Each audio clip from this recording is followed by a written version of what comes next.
Hi guys. Tonight, we step through the heavy gates of a medieval castle in midwinter.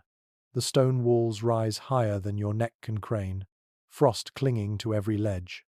The air nips at your face, so sharp it feels like tiny blades, and the snow crunches beneath your boots in rhythms that sound louder than they should. Inside, the corridors don't feel much warmer. Stone has a way of holding on to cold. You breathe out clouds of mist, almost amused at the idea that anyone could ever have called this fortress home. You probably won't survive this season without a stash of salted food, a few trusted servants, and maybe a miracle or two. So, before you get comfortable, take a moment to like the video and subscribe, but only if you genuinely enjoy what I do here. And while you're at it, tell me where you're listening from and what time of night it is for you. Now, dim the lights. You picture yourself trudging through the castle's courtyard, where the snow lies thick. A few bundled servants haul logs toward the kitchens. The scent of wood smoke drifts on the air, faint but inviting, a reminder that somewhere inside these walls, fire is struggling against the cold. The truth is, castles in winter weren't cozy. They were marvels of defense. But comfort? Not so much. Stone walls trap chill as much as they keep enemies out. In many towers, frost literally painted patterns across the inside walls. The only real warmth comes from crowded halls, hearth fires, and layers upon layers of wool and fur. As you duck into the great hall, you sense the tension in the air, half hunger, half hope. The great fireplaces roar, but the heat barely pushes against the cavernous emptiness of the chamber. Your breath still fogs. The lord and his household gather here not only to dine, but to prove they still control abundance, even as snowdrifts pile against the gates. One historical fact worth remembering. Medieval lords staged winter feasts as much for morale and power as for nourishment. A grand spread reassured allies, servants, and even themselves that their stores would last. But here's a quirkier detail. In some castles, rushes scattered across the floor trapped scraps of food and grease all season, layered until they practically became a second carpet, one that stank, of course, when spring thaw came. Imagine sitting by the fire, nibbling your salted beef, while beneath your boots lie months of half-rotten crumbs, feathers, and bones, a medieval version of "Don't Look Down." Yet the question nags, how plentiful were these tables really? Scholars still debate whether the vast feasts depicted in manuscript illustrations represent everyday abundance or special occasions written large for posterity. Was the winter diet as lavish as it looks in those brightly colored pages? Or did the artists exaggerate the bounty to flatter their patrons? That uncertainty lingers like smoke in the rafters. Your gaze drifts to the trestle tables, empty now but soon to be set with trenchers of bread, thick slabs of meat, and pitchers of ale. At least, that's the dream. The reality for many inside these walls is a careful rationing of supplies. Every bite tonight must stretch into February, and then March, and possibly longer if spring is late. The steward knows this better than anyone. His arithmetic, done by candlelight, might be the most important work in the whole castle.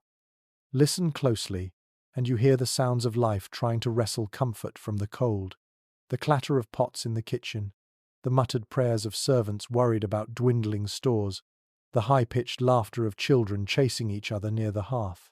The mix of human voices and fire crackle carries you toward a strange sense of community. Even in the bleakest winter, food scarce, salted, or stale held people together. And as you step deeper into the hall, your eyes trace the banners above. The heraldry glows faint in the firelight, red lions and golden lilies almost mocking the emptiness of the pantry. This place is a theatre where survival wears the costume of plenty. Tonight, you'll walk behind the curtain and see what actually ends up in the bowls. The cold presses closer, and you find yourself wondering, when the firewood dwindles and the stores run low, what then? That answer lies in the next trenchers of bread and barrels of meat. You settle yourself near the long trestle table in the great hall, and the sheer scale of the room pulls your gaze upward. The rafters loom like ribs of some gigantic stone beast, blackened with centuries of smoke. The firelight flickers, reflecting off shields and spears hung for display, but the shadows swallow more than they reveal. Tonight the hall is set for a meal, not a battle, though in its own way the dinner is just as strategic. The table stretches almost the entire length of the chamber, covered in a rough cloth. Wooden trenchers, thick slabs of stale bread used as plates are laid out in anticipation. You lean closer and see how the surface is darkened from the grease of countless meals. The Lord will sit at the raised dais, of course, making sure that everyone notices his place at the head. Even during a season of scarcity, hierarchy is the real dish being served. One established fact stands firm. The medieval Great Hall wasn't just a dining room, it was a stage for power. Eating in public was a way for lords to remind everyone that their household could still command plenty, even in the bleakest midwinter. To sit at his table was both privilege and performance. But watch closely, and you'll notice the subtle cheats. Behind the scenes, the cooks cut portions thinner, adding extra broth to the stews, filling bellies with liquid instead of meat.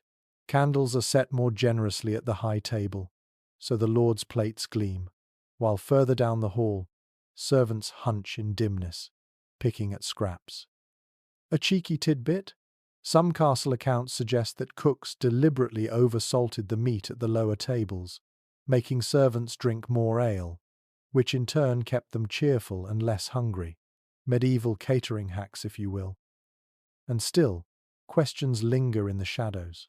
Some historians argue that the grandeur of these meals was only occasional, tied to festivals or visits from important guests.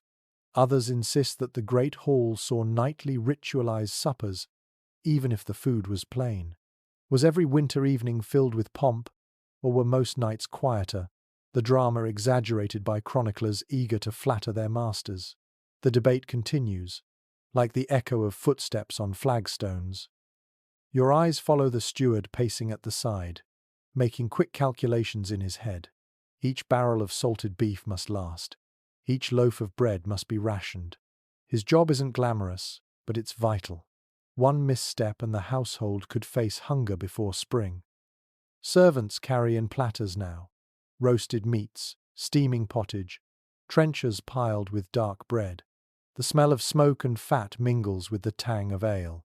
A murmur rises as the meal begins, voices overlapping, laughter forced but welcome. The great hall becomes, for a short while, the warmest place in the castle. You shift your seat and notice the cold seeping through the soles of your shoes. Despite the fire and the food, the chill never leaves. That's the truth of castle dining. Splendor and scarcity coexisted on the same table, every bite a reminder that winter was still waiting outside. So you take another sip of weak ale, watch the flames dance higher, and realize that tonight's feast isn't just about eating, it's about convincing yourself and everyone else that survival is still possible. You lean closer to the table, and the first thing that strikes you isn't the meat or the stews, but the bread.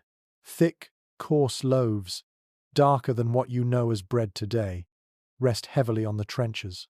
When you break off a piece, it feels dense in your hand, the crust so hard it could almost double as a weapon. This isn't the fluffy, golden bakery bread of modern dreams. It's sustenance, pure and plain. Bread is the backbone of winter survival inside the castle walls. Historical accounts make clear that medieval people ate bread in staggering quantities, sometimes a pound or more per person per day. The grains were often rye, barley, or oats, mixed with wheat only if the harvest had been good or if the household was wealthy. The quality of your loaf spoke volumes about your status. Lords enjoyed manchet bread, pale and soft, while servants gnawed through maslin, a rough mixture of grains that filled the belly more than it pleased the palate. Here's the quirky twist. Those trenchers in front of you, the slabs of stale bread used as plates, weren't thrown away after the meal.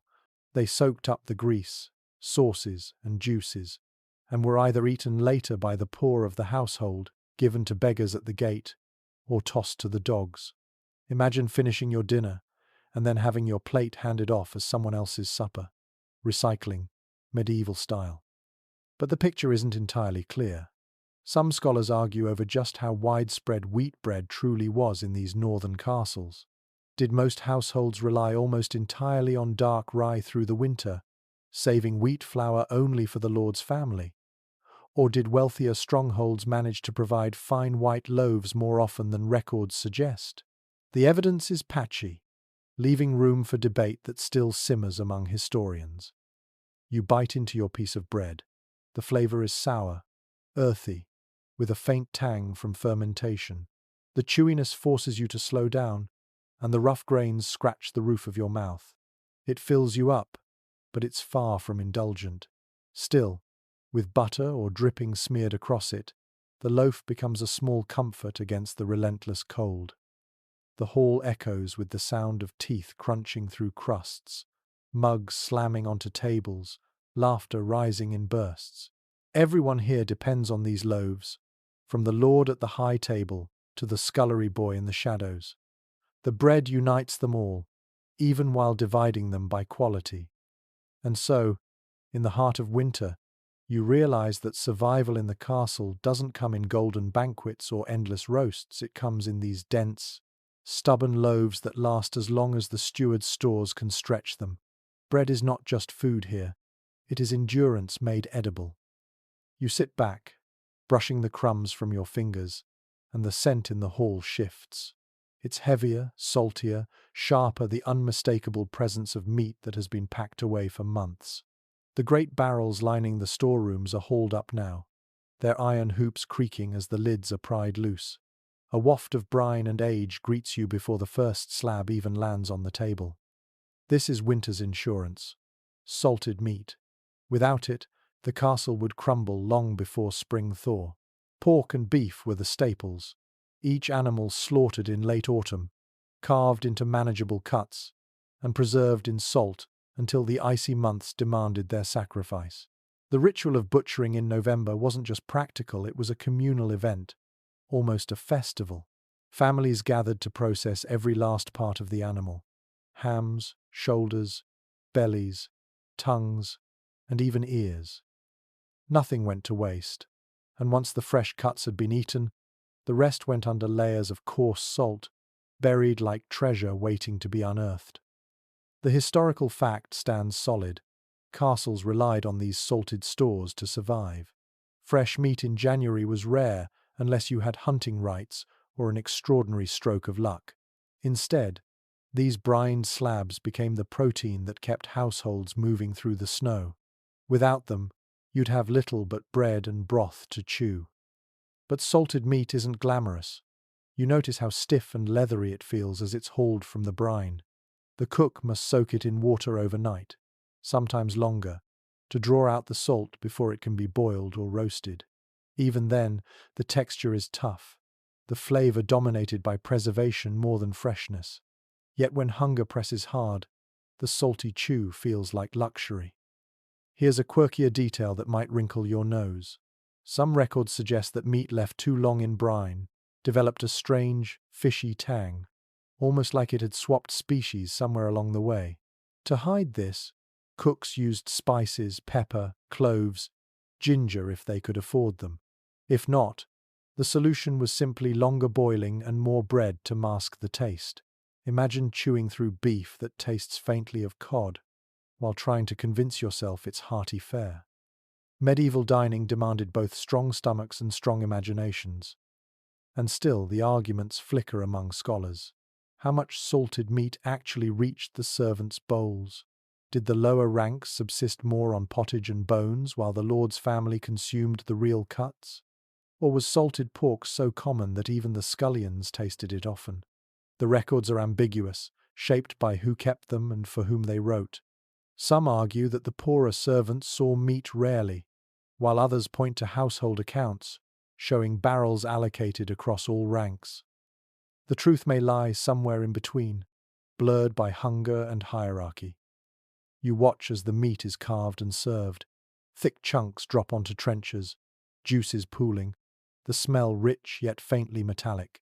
Steam curls up in ribbons, carrying hints of garlic and onions that were boiled with the cuts to soften the salt.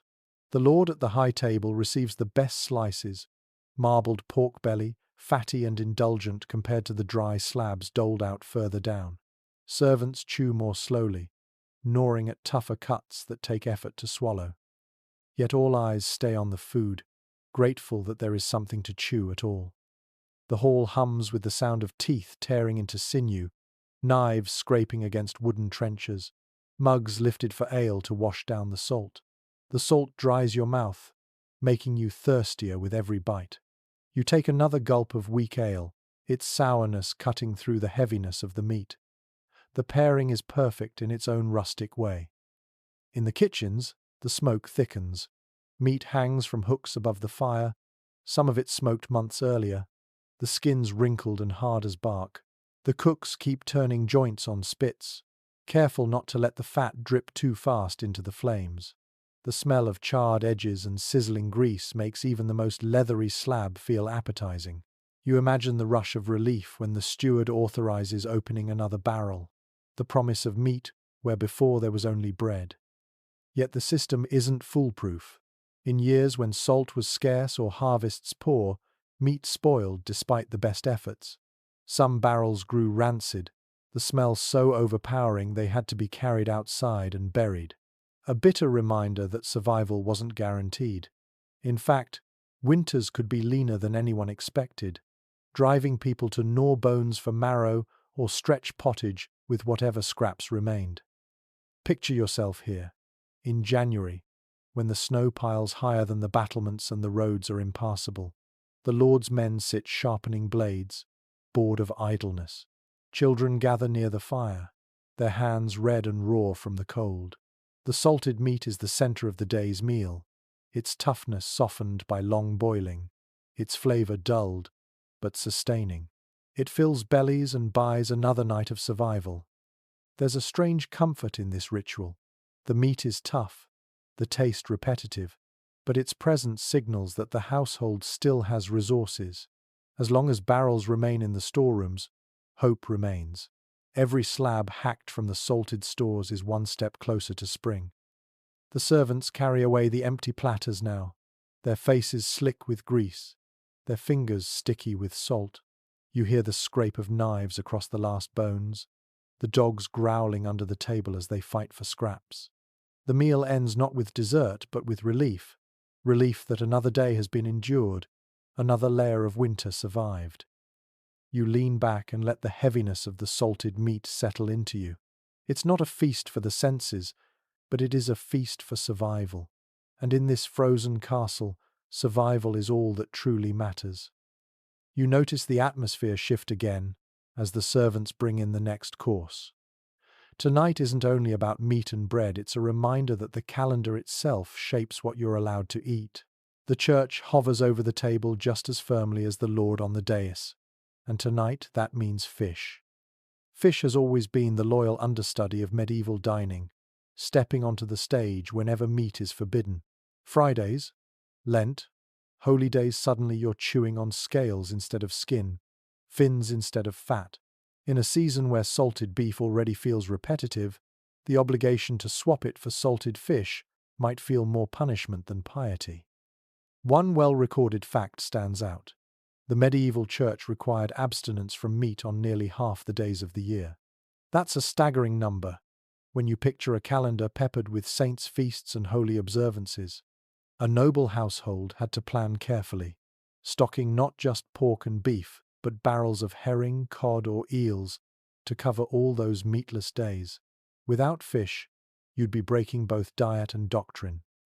But the reality of fish in winter wasn't quite the romantic image of sparkling rivers and fresh catches. You lean closer and catch the scent, pungent, sharp, with a tang that lingers. This fish has traveled. Much of it was preserved, dried, smoked, or packed in brine hauled in carts from coastal markets days or even weeks away. Herring was the commoner's staple, cheap and abundant, while freshwater fish like trout or pike were reserved for those lucky enough to control fishing rights near their estates. There's an odd curiosity that might raise your eyebrows. Live eels were sometimes kept squirming in barrels of water inside castle kitchens so they could be slaughtered fresh.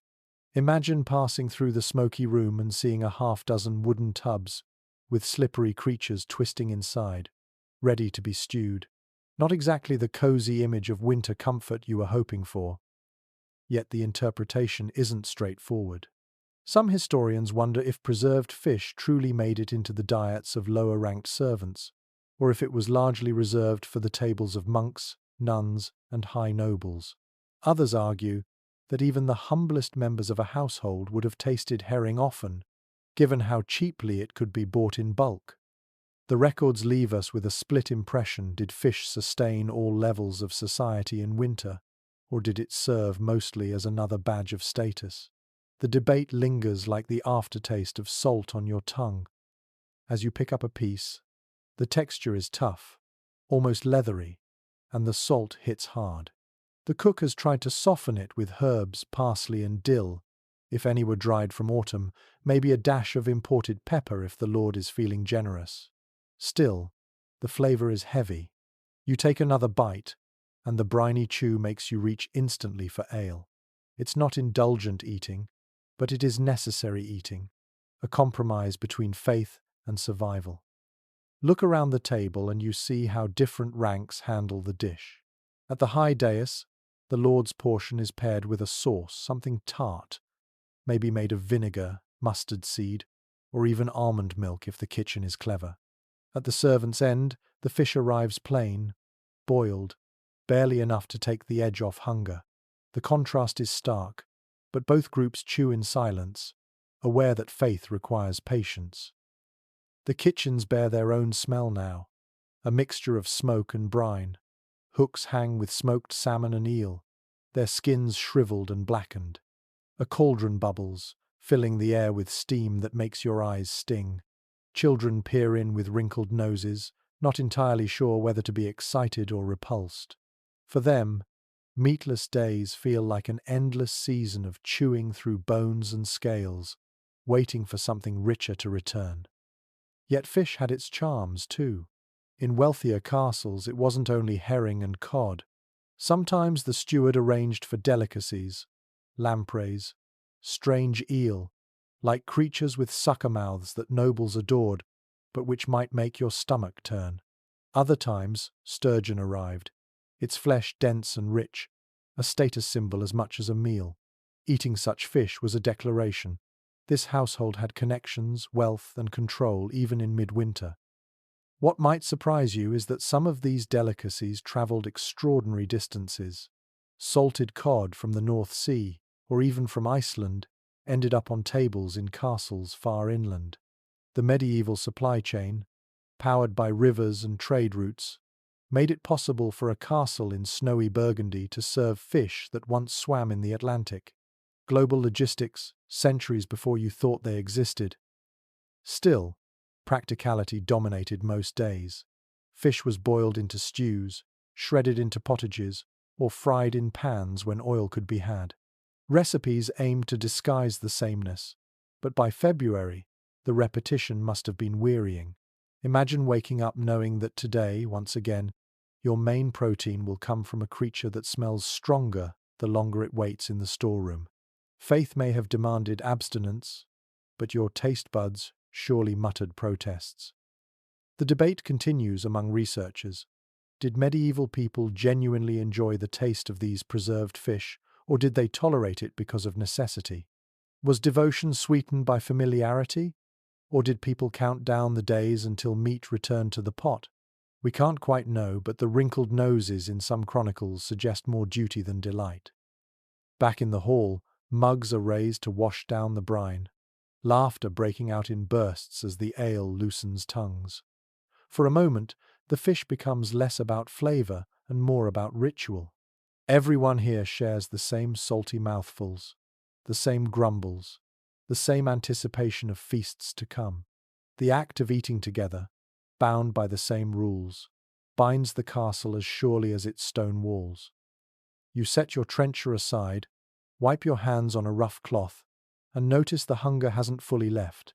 The fish has filled your stomach, yes, but it hasn't warmed you like roasted meat would. Outside, snow presses hard against the shutters, and the wind howls through cracks in the stone. Inside, you're left with the aftertaste of the sea, hundreds of miles from where the fish was caught. Still, you can't deny its role. Fish is more than a meal, it's faith, it's logistics, it's survival disguised as obedience. And as you lick the salt from your lips, you realize that winter in the castle wasn't just endured through strength of arms or walls of stone, but through barrels of brined creatures hauled from far-off shores. Without them, the calendar of saints might have starved an entire household. The hall grows quieter once the fish courses are cleared away. The smell of brine still lingers in the air, sharp and persistent, but now another scent begins to drift from the kitchen, something creamier, softer, and far more comforting. You catch the warm hint of milk bubbling in a cauldron, the tang of curds forming, the buttery richness that promises a small but meaningful change from the salt-heavy meals of the past days. Dairy is making its appearance. In winter, dairy was a gamble. The cows gave less milk, hens laid fewer eggs, and every animal felt the bite of cold just as keenly as their human keepers. Yet, when you finally taste a piece of cheese or spread a smear of butter across a crust of bread, it feels like a blessing, something familiar, and filling in a season that seems designed to wear you down. One reliable truth surfaces in the records. Cheese was one of the most important preserved foods in a medieval castle. Hard cheeses could last through the winter if stored properly, wrapped in cloth or wax to keep out the damp. They became dense, strong-smelling, and sharp with age, but they delivered much-needed fat and protein. A slice of aged cheese was fuel for long hours of shivering in the drafty halls. Then there's a curious little wrinkle. Not all cheese was aged. Soft cheeses, curds, fresh farmer's cheese, or even cream cheese like spreads were also eaten, though these had to be consumed quickly before spoiling. Sometimes they were mixed into porridges or flavored with herbs. Imagine stumbling upon a fresh, tangy lump of curds in January and realizing it's one of the few things on the table that doesn't taste like salt or smoke.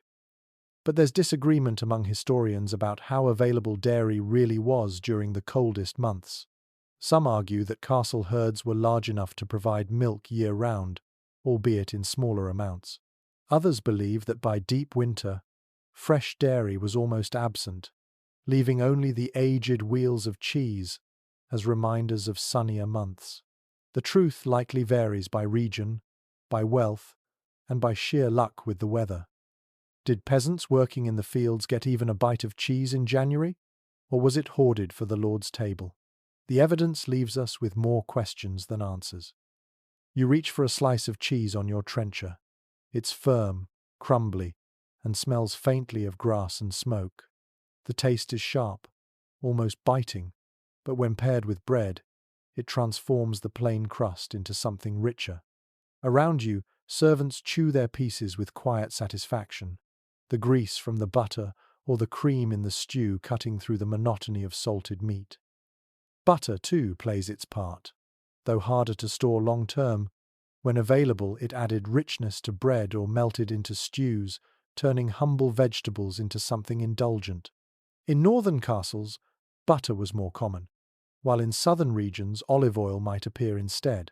Still, nothing quite compares to the comforting weight of butter on your tongue in the middle of a frozen season. Milk itself was less frequently drunk fresh.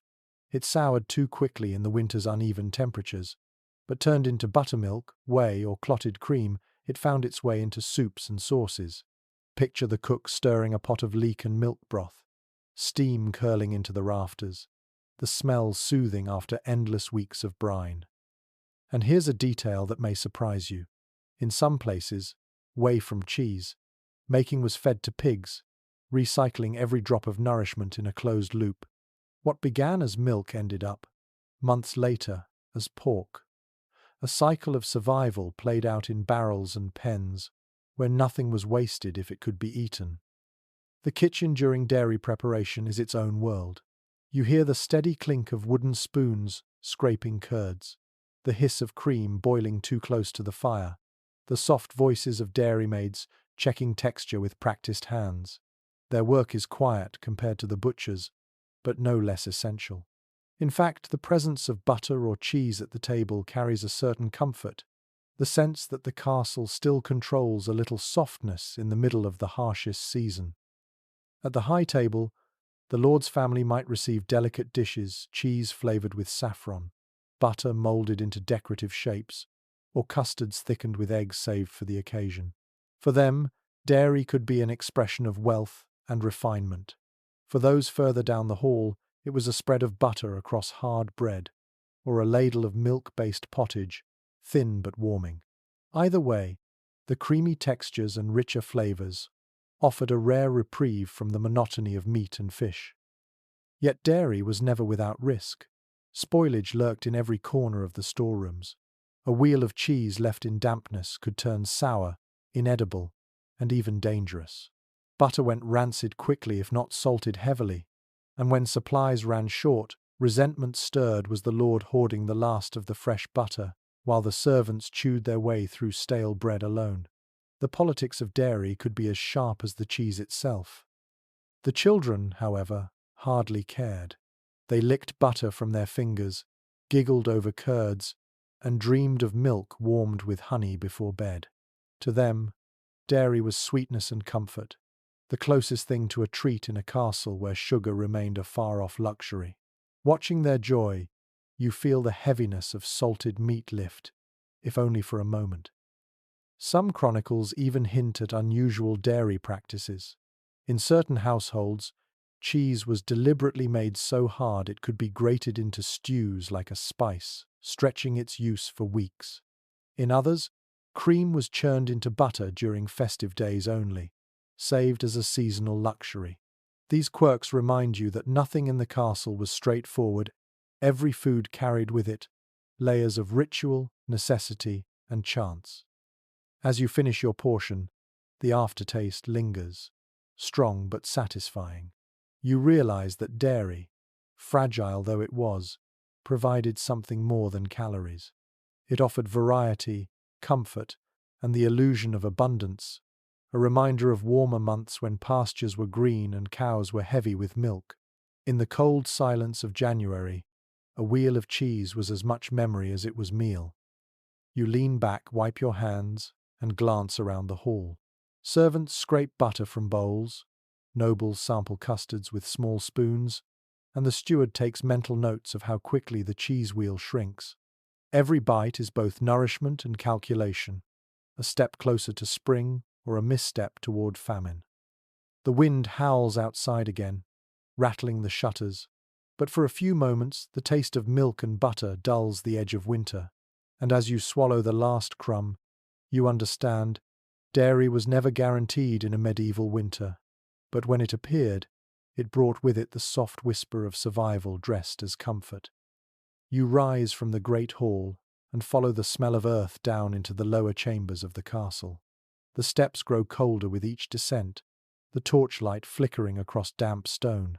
Beneath the kitchens and storerooms lies one of winter's quiet miracles, the root cellar. You duck through a low archway and feel the change immediately cool, damp, heavy with the scent of soil and aging vegetables. This is where the castle's survival is hidden away, out of sight, yet always on the steward's mind. A clear fact from medieval household accounts is that root vegetables, parsnips, turnips, carrots, onions, and sometimes beets were the backbone of winter diet after bread. They lasted for months if kept cool and dark, their sugars slowly concentrating as they aged. By January, these weren't fresh and crisp, but wrinkled, tougher, sweeter in their own way. They went straight into potages and stews, softening in the pot until they melted into the broth. You stoop down to touch a parsnip, its skin pale and cracked, soil still clinging to it. It looks tired, but it still holds the promise of calories. Imagine being a servant in January, pulling out a basket of these roots, and knowing that this is what will keep the children alive through the snow. No parsnip, no turnip, no supper. There's a delightful oddity here too. Some chronicles describe how certain vegetables were deliberately buried back into mounds of earth or sand within the cellar, preserving them longer by mimicking the soil. You picture baskets filled with damp sand, turnips poking out like strange treasure, waiting weeks or months until someone's hunger forced them to the fire. A medieval refrigerator of sorts, but one that required daily vigilance. Yet uncertainty clouds our modern understanding. Did castles truly manage to store enough vegetables for every winter, or were cellars more symbolic than sufficient? Some scholars argue that records exaggerate storage, suggesting that spoilage rates were higher than people admitted. Others maintain that skilled stewards, especially in wealthy households, managed to stretch roots until spring with remarkable success. Which is closer to the truth? We're left peering through the cracks in surviving inventories, unable to see the full picture. The cellar smells strong. Damp stone, mildew, the sharp onion tang that makes your eyes water. Somewhere in the darkness, rats scurry, scratching for crumbs. Servants keep cats to patrol these spaces, but it's always a battle. Every turnip nibbled is one less meal. Every onion lost a reminder that survival depends on vigilance as much as abundance. Back upstairs, the cook sorts through a basket. The vegetables are chopped coarsely, skins left on, and tossed into a bubbling cauldron. They soften into pottage, thickening the broth and lending sweetness where meat fails.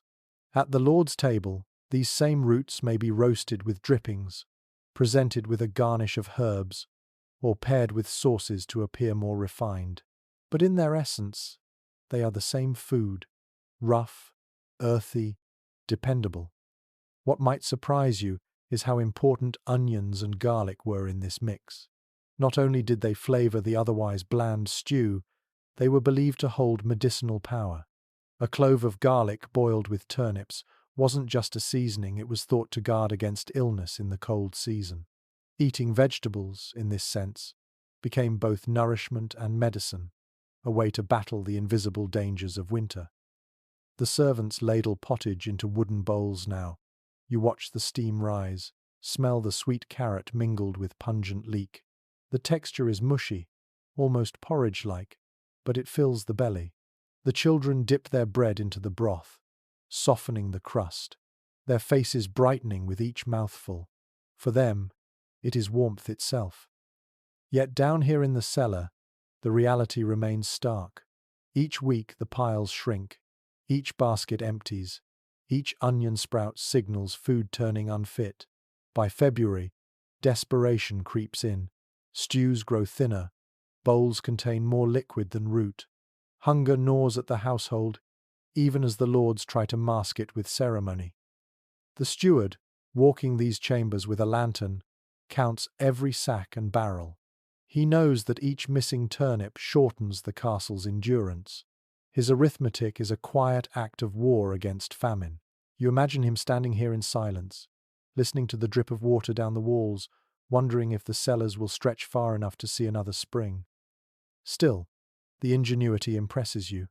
Roots that seem humble, even boring, hold life in their skin. In a world without refrigerators, without supermarkets, without daily markets in deep snow, these wrinkled vegetables meant the difference between starvation and survival.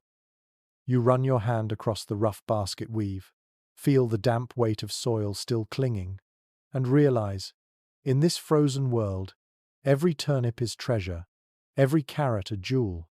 They are not delicacies, but they are endurance made edible, a hidden strength beneath stone and snow. The wind howls above ground, rattling shutters and shaking banners, but down here the cellar remains steady.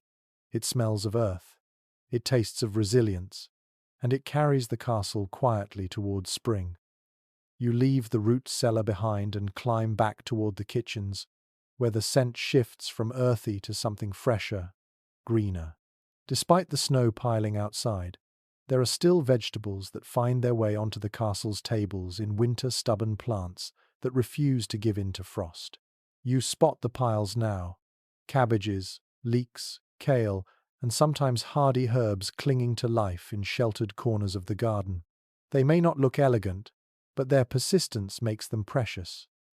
It's clear from countless medieval household accounts that cabbages and leeks were central to winter diets.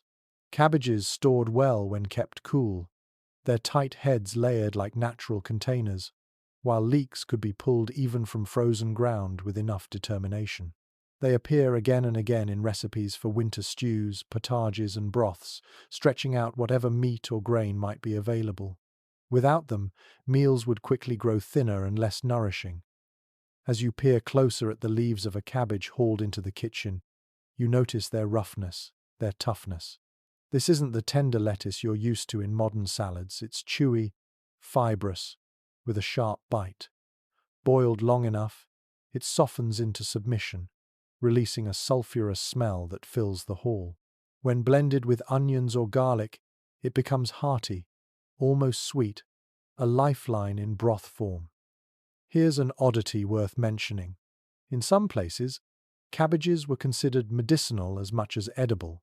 Physicians claimed they helped balance the humors of the body, curing ailments from headaches to indigestion.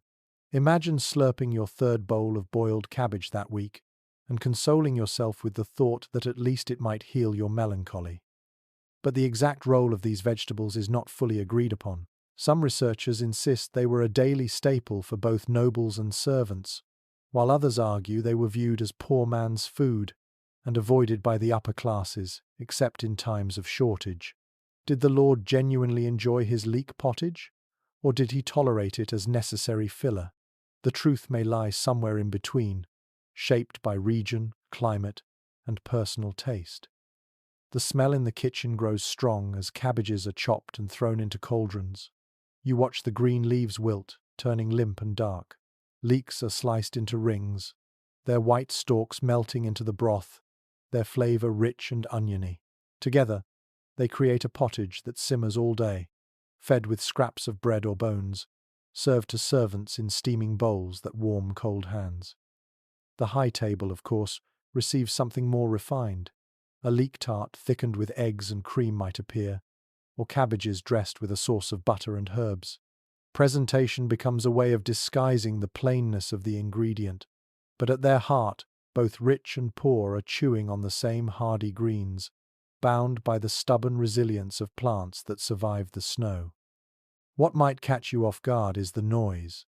The kitchen rings with chopping knives, the hiss of boiling cauldrons, the voices of dairymaids and cooks exchanging quick instructions.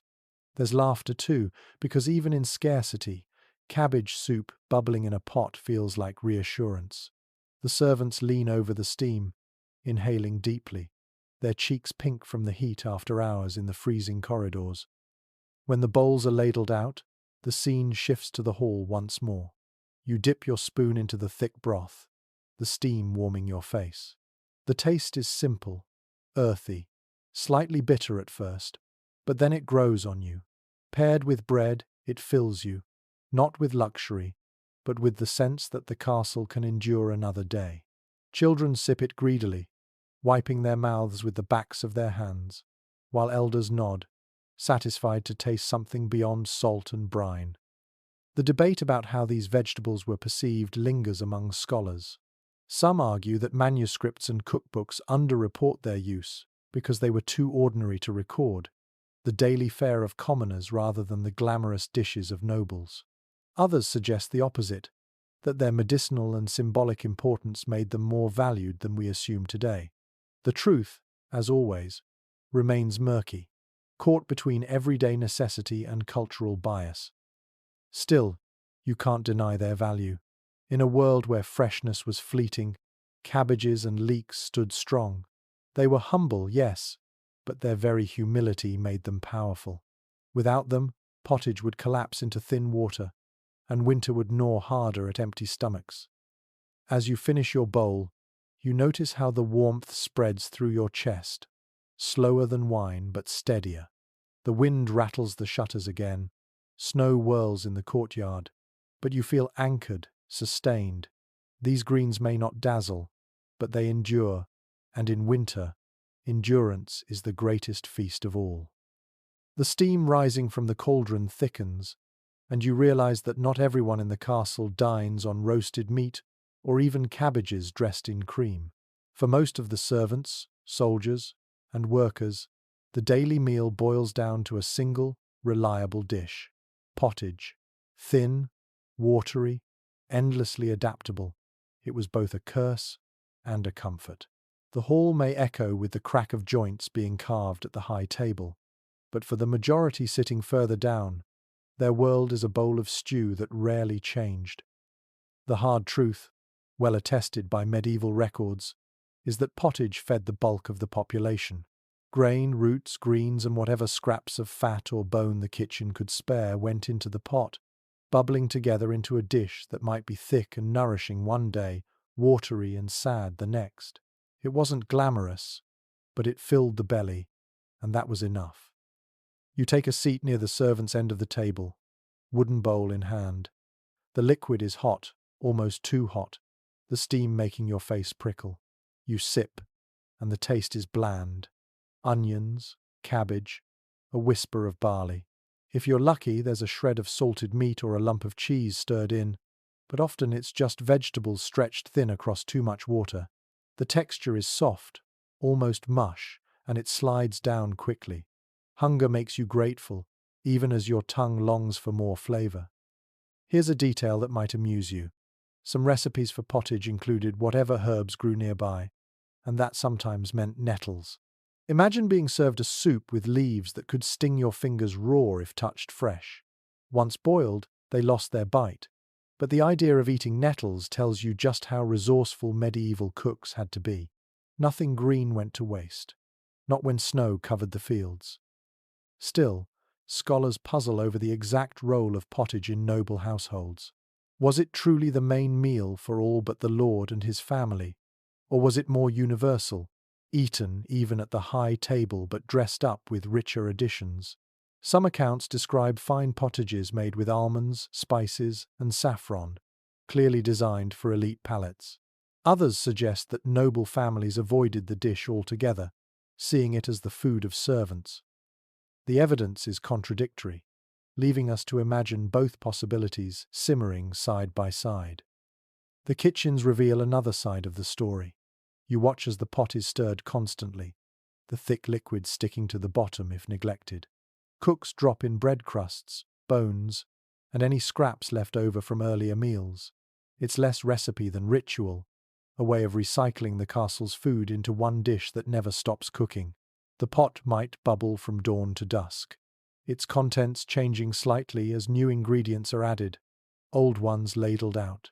A medieval slow cooker, endlessly replenished. The servants gather around, bowls in hand, slurping noisily. Their laughter is tired but genuine, their hunger dulled for now.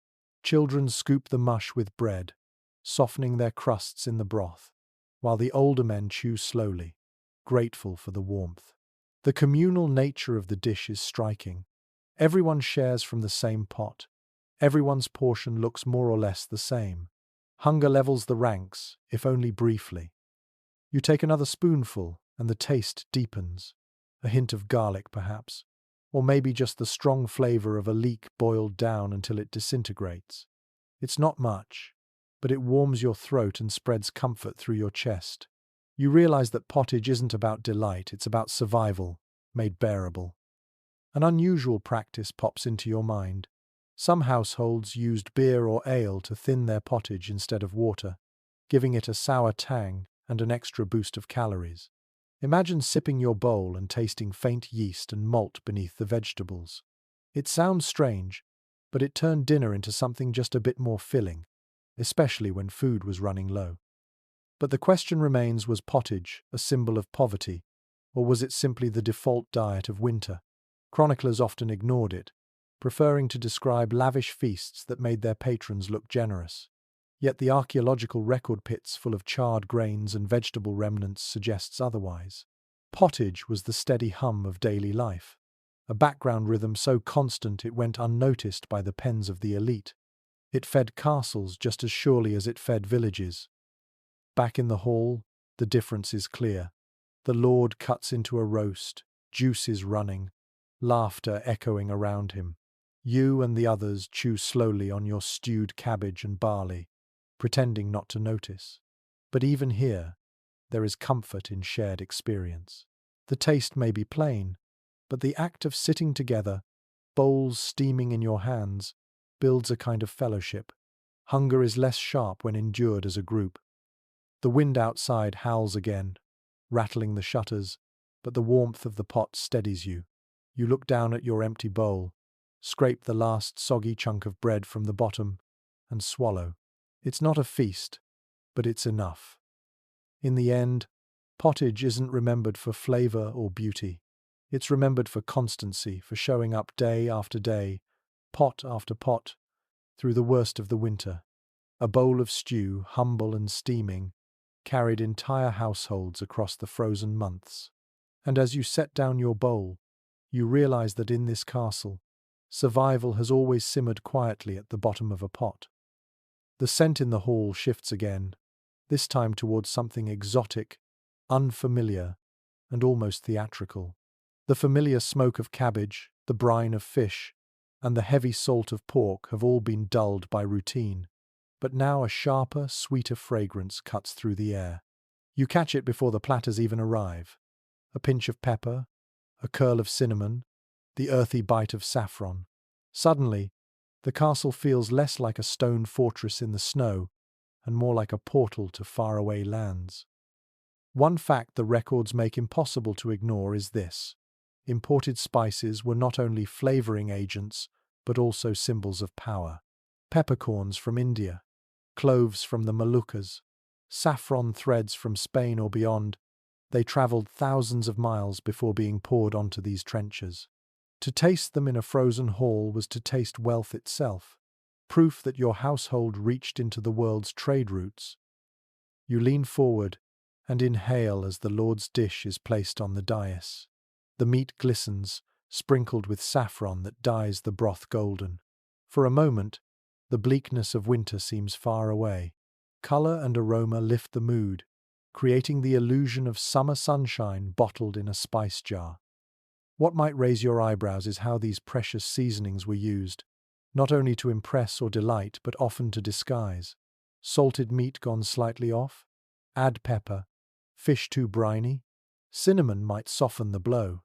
Almond milk thickened with saffron could turn an otherwise unappetizing pottage into something resembling luxury. Imagine chewing through half-rancid beef, while convincing yourself that the pepper burn on your tongue is flavor. Still, the question of how widespread these spices really were remains unsettled. Some scholars suggest that only the wealthiest castles could afford regular use, while others argue that pepper was common enough to appear even in middling households, though in smaller amounts. Did servants ever taste saffron, or was it locked firmly at the lord's end of the table? The accounts are contradictory, leaving us to wonder whether spices were daily enhancements or rare performances of wealth. You take a piece of bread and dab it into the sauce dripping from the Lord's dish. The taste explodes sharp, hot, slightly sweet. Your tongue tingles in ways no cabbage stew ever could. It's intoxicating, distracting, even addictive. No wonder nobles prized these flavors. They broke the monotony of salted meat and boiled roots, turning every bite into something dramatic. The kitchens bustle like a theatre backstage. Mortars and pestles grind continuously, cooks arguing over proportions. The golden powder of saffron stains their fingers, while peppercorns crack beneath heavy stones. The noise is sharp, rhythmic, filling the room with the music of preparation. Servants carry trays of almond paste, sugar loaves shaved into delicate dust, and jars of preserved ginger. It's chaos with purpose, a frenzy designed to transform plain food into spectacle. A curious practice surfaces here. Some lords measured their wealth not in coins, but in the spices they could serve at feasts. Whole peppercorns were counted like jewels, and saffron threads weighed like gold. In some households, guests were deliberately shown the jars of spice before dining, as if to remind them that this castle's reach extended across seas and deserts. Food became theatre, and spices were the stage lights. But while nobles revelled, the servants at the lower tables got little of the glamour.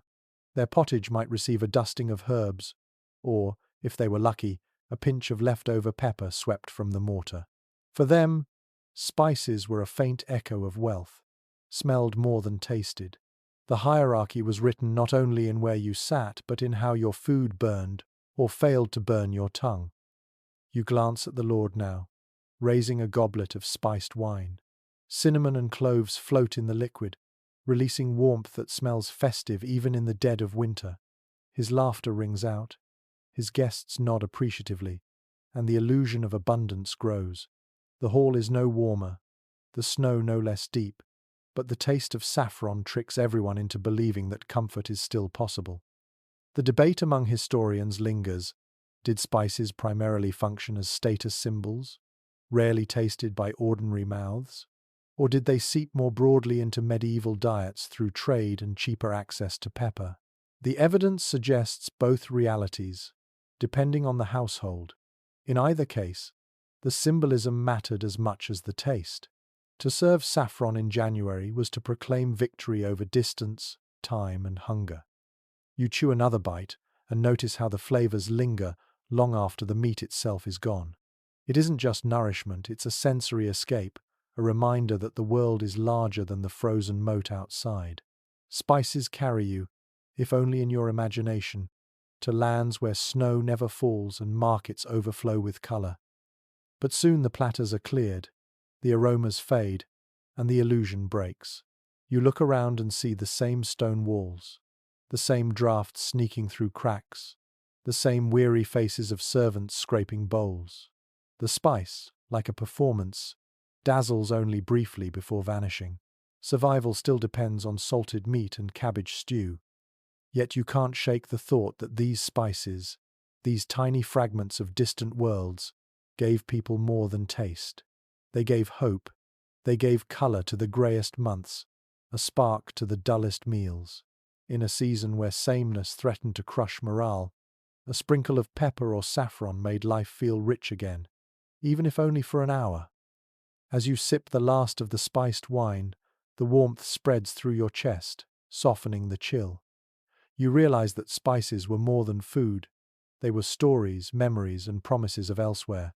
And in the middle of a freezing castle, that might have been their greatest gift of all. The feast lingers in your senses, but after the spice fades, another liquid companion takes the stage, one that never truly leaves the castle table. You lift a wooden cup, sniff, and sip. The taste is faintly sour, a little sweet, and far safer than anything drawn from the well. This is ale, sometimes called small beer, the everyday drink that flowed more reliably than water itself. A clear pattern emerges in medieval records. People of every rank drank ale daily. It was considered safer than water, which could be contaminated by waste from humans and animals alike. Brewing, even when crude, boiled away dangers and turned grain into liquid nourishment. Adults, children, nobles, and servants all consumed it, though the strength and quality varied wildly depending on status and circumstance. You take another sip, and notice how weak it island. The alcohol content is low, barely enough to blur your vision, but that wasn't the point.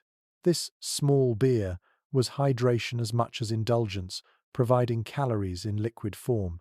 It filled bellies, kept thirst at bay, and made life in freezing stone halls just a little more bearable. One detail that might make you smile. Brewing wasn't only the work of professional alewives or monastery brewers. In some castles, every kitchen maid was expected to know the basics of fermenting grains into drink. Some batches turned out sweet and smooth, others sharp and vinegary, but all were consumed with little hesitation.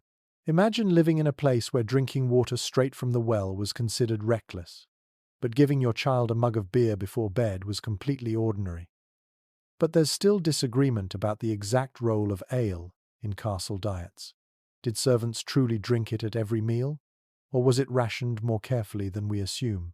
Some historians argue that lower quality ale was brewed in huge quantities and ladled out daily, while others suggest it was scarcer in winter, forcing people to stretch thinner batches.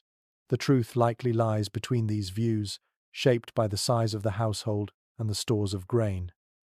The brewing process itself was a spectacle. Down in the castle's brewhouse, huge cauldrons boiled with malted barley. Steam filled the chamber, smelling sweet and earthy, a contrast to the acrid smoke of the kitchens. Wooden tubs lined the walls, frothing with fermenting liquid. a sour tang rising as yeast did its quiet work. Servants moved constantly, stirring, skimming, transferring liquid from one vessel to another. The process was laborious, but continuous. There was no pause in brewing when dozens of mouths depended on the drink. At the high table, ale could be clear and golden, flavoured with imported hops or herbs like rosemary and sage. For servants, the drink was cloudy, gritty, sometimes sour enough to make the lips pucker. But either way, it warmed the body and softened the sharp edges of daily life. You sip again and feel it spread, not as fiery heat but as a mellow comfort. Conversation in the hall grows louder, laughter rising, arguments softening. Ale loosened tongues and eased tempers, playing its role in the social rhythm of the castle. Without it, winter nights would have been far gloomier. There's an amusing tidbit from some chronicles. Records of ale rations being so large that by modern standards, each adult consumed several litres a day. Of course, much of it was low in alcohol, closer to liquid bread than modern beer. Still, the sheer volume is staggering. Picture a castle where everyone, from lord to scullion, walks around with a faint buzz, the hall echoing with cheerful slurs instead of grim silence. And yet, ale wasn't invincible. Grain shortages in bad harvest years meant brewing had to be cut back, and households sometimes stretched their supplies by thinning batches almost to water. In those winters, ale was no longer indulgence but pale imitation, reminding everyone that survival teetered on the edge. Some scholars point out another uncertainty. How common was the addition of herbs or fruit to liven the flavour? Recipes survive for gruit, ale brewed with mixtures of heather, yarrow or bog myrtle. But whether these were everyday drinks or festival luxuries remains unclear. The evidence is tantalizing but incomplete, like half-finished mugs left behind centuries ago. You glance around the hall. Children sip weak ale from wooden cups, the liquid sloshing as they giggle. Servants guzzle more greedily, their cheeks flushed. The lord raises a goblet filled with something stronger, perhaps imported wine, but even he doesn't refuse the ale. It's the one drink that unites the castle, cutting across rank, age, and role. The noise rises higher now, the hall alive with chatter. Dogs bark beneath the tables, servants jostle for space, and the fire roars against the cold. All of it is softened by the steady presence of ale, a background hum of fermentation that has flowed through human history for centuries. You set down your cup, feel the slight buzz in your head, and smile. It's not about getting drunk, it's about staying alive, hydrated, and just a little happier in the face of endless snow. Ale isn't luxury here. It's routine, survival, and a kind of quiet joy poured into every wooden cup. The hall begins to quiet after the ale is poured, but at the lord's end of the table, servants carry in something more refined.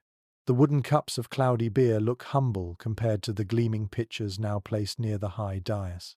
The liquid inside is darker, richer, and, in the dim light of the torches, almost glows ruby red. The lords and ladies murmur with anticipation as wine takes its turn to command the hall. One truth from the ledgers of wealthy castles is clear. Imported wine was the drink of status. Unlike ale, which could be brewed on site, wine often travelled hundreds of miles before reaching a northern fortress. Barrels arrived from France, Spain, or the Rhineland, carried by cart and river barge, then hauled across muddy tracks until they rattled into the cellar. To uncork a barrel in January was to announce wealth as much as taste. You watch as the steward inspects the casks stored in the castle's undercroft. The air is cool and damp, perfect for storage, though hardly as controlled as a modern cellar. Wooden staves creak, iron hoops rust, and the wine inside ages unevenly. Some barrels are sound, yielding deep and fruity flavours, while others have turned sour, their liquid closer to vinegar than vintage. And here lies a curious fact. Sour wine wasn't always wasted. Instead, it was mixed with water, herbs, or honey to make posset or spiced drinks, disguising flaws with sweetness or spice. In a world where nothing could be spared, Even spoiled wine had its role. Picture a servant sipping a cup of mulled wine that had more in common with vinegar punch, while nobles lifted goblets of the finer vintage. Yet historians still puzzle over how often nobles in northern Europe truly drank wine during long winters. Some argue that only the richest castles could afford steady supplies, while others note that even middling estates sometimes prioritized wine imports to display status during feasts. Did wine flow nightly, or was it rationed carefully for festivals and holy days? The surviving records don't fully agree. Back in the hall, the difference in rank is sharp. At the high table, goblets are silver or pewter, polished to catch the firelight. The wine is poured carefully, almost ceremonially. Down the hall, servants sip their small beer from wooden mugs, glancing occasionally at the red liquid gleaming above. The divide between ale and wine is more than taste, its hierarchy distilled into liquid form. You take a sip of the wine that has somehow made its way into your cup. It's sharp at first, slightly rough around the edges, but warmer than ale, heavier, filling your mouth with complexity. There's a faint note of smoke, perhaps from the barrels, and a sweetness underneath that surprises you. It tastes of faraway lands, of vineyards under sun rather than snow. In that moment, the hall feels less bleak. The kitchens contribute too, heating wine with spices into mulled drinks called hippocras. You hear the pestle grinding again, cloves and cinnamon cracked into powder, mixed with honey, then stirred into steaming cups. The scent spreads through the hall, and suddenly even the draughty space smells festive. The nobles smile more, their laughter louder, their cheeks red not just from fire but from strong drink. A quirky detail emerges here. In some households, spiced wine was so prized that it was served at the end of feasts as a kind of dessert, sweet and warming. Guests judged a host's generosity by the quality of hippocras offered. Imagine the pressure on a steward to ensure the final sip lingered pleasantly, sending guests home with memories not of the cold but of honeyed warmth. Meanwhile, in the storerooms, servants must guard the barrels carefully. Wine casks leak, crack, or are pilfered by thirsty workers. To prevent loss, some stewards sealed barrels with wax or stationed guards at the cellar door. Each missing cup was an insult to the lord's wealth, so the responsibility weighed heavily. You picture a kitchen boy sneaking a taste from a tap, only to find himself whipped for daring to steal a drop of status. Yet for all its glamour, wine was fickle. Unlike beer, it didn't always last through the winter. By February, the best casks might be gone, leaving only sour remnants.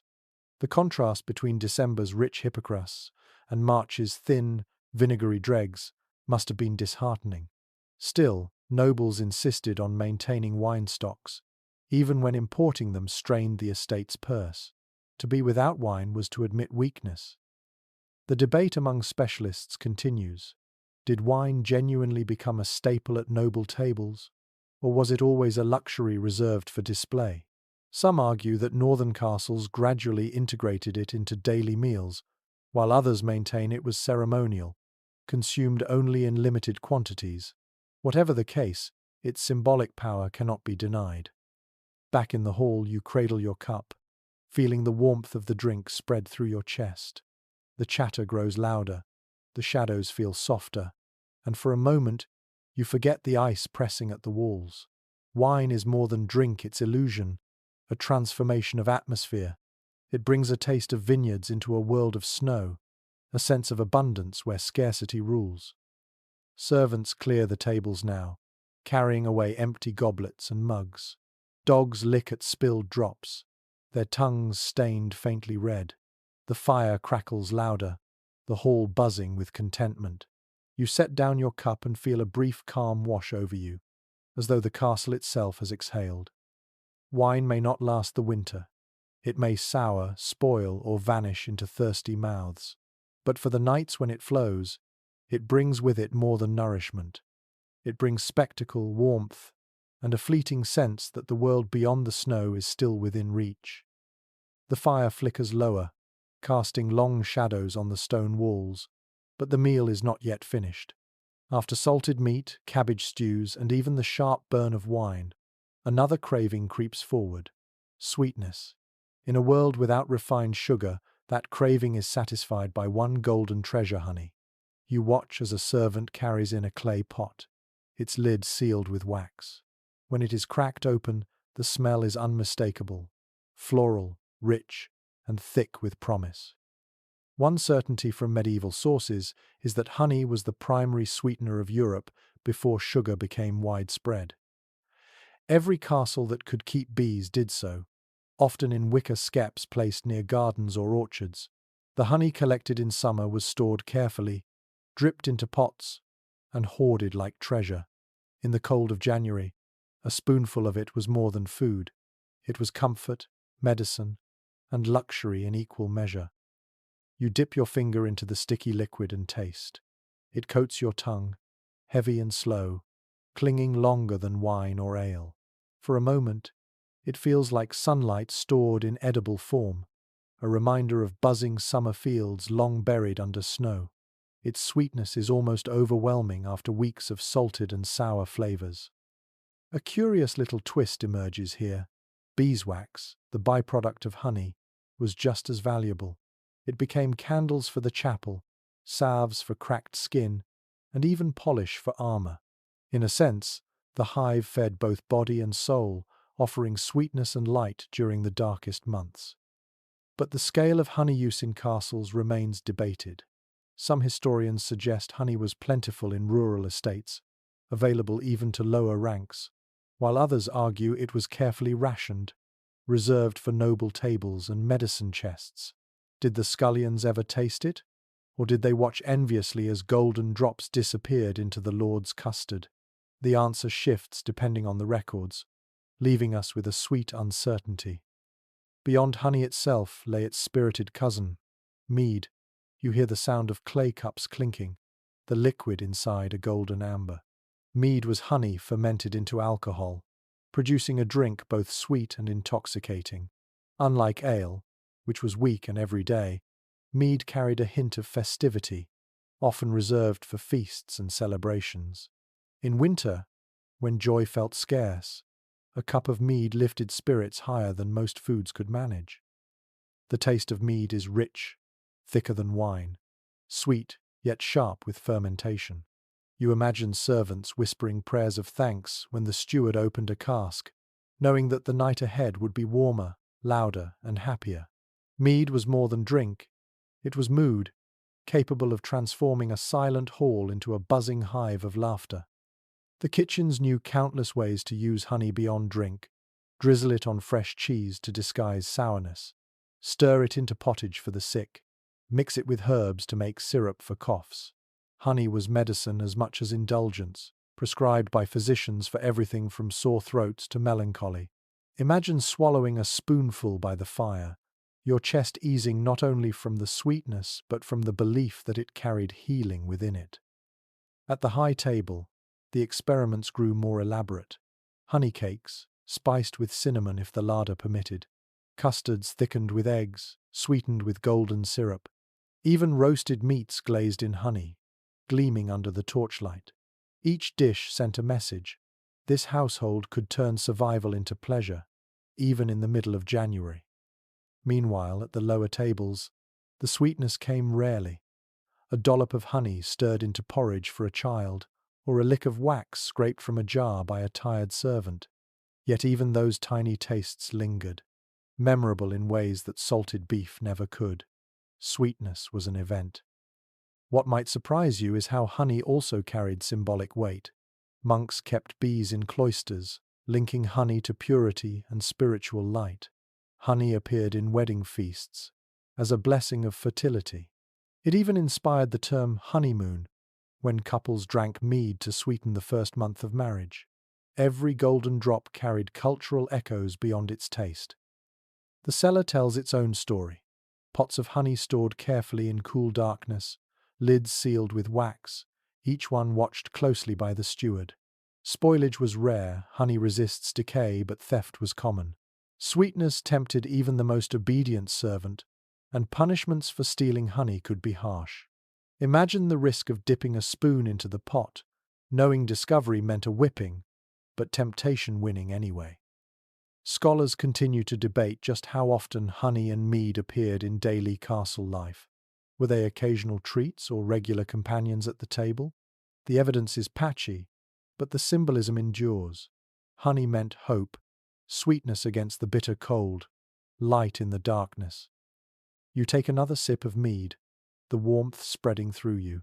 The hall seems brighter, laughter louder, and even the dogs beg happily at the edges of the table. For a little while, the monotony of salted meat and sour ale is forgotten. Sweetness has its way of reshaping memory, making the night feel softer than it really island. The fire pops, sending sparks upward. Servants clear bowls sticky with honey.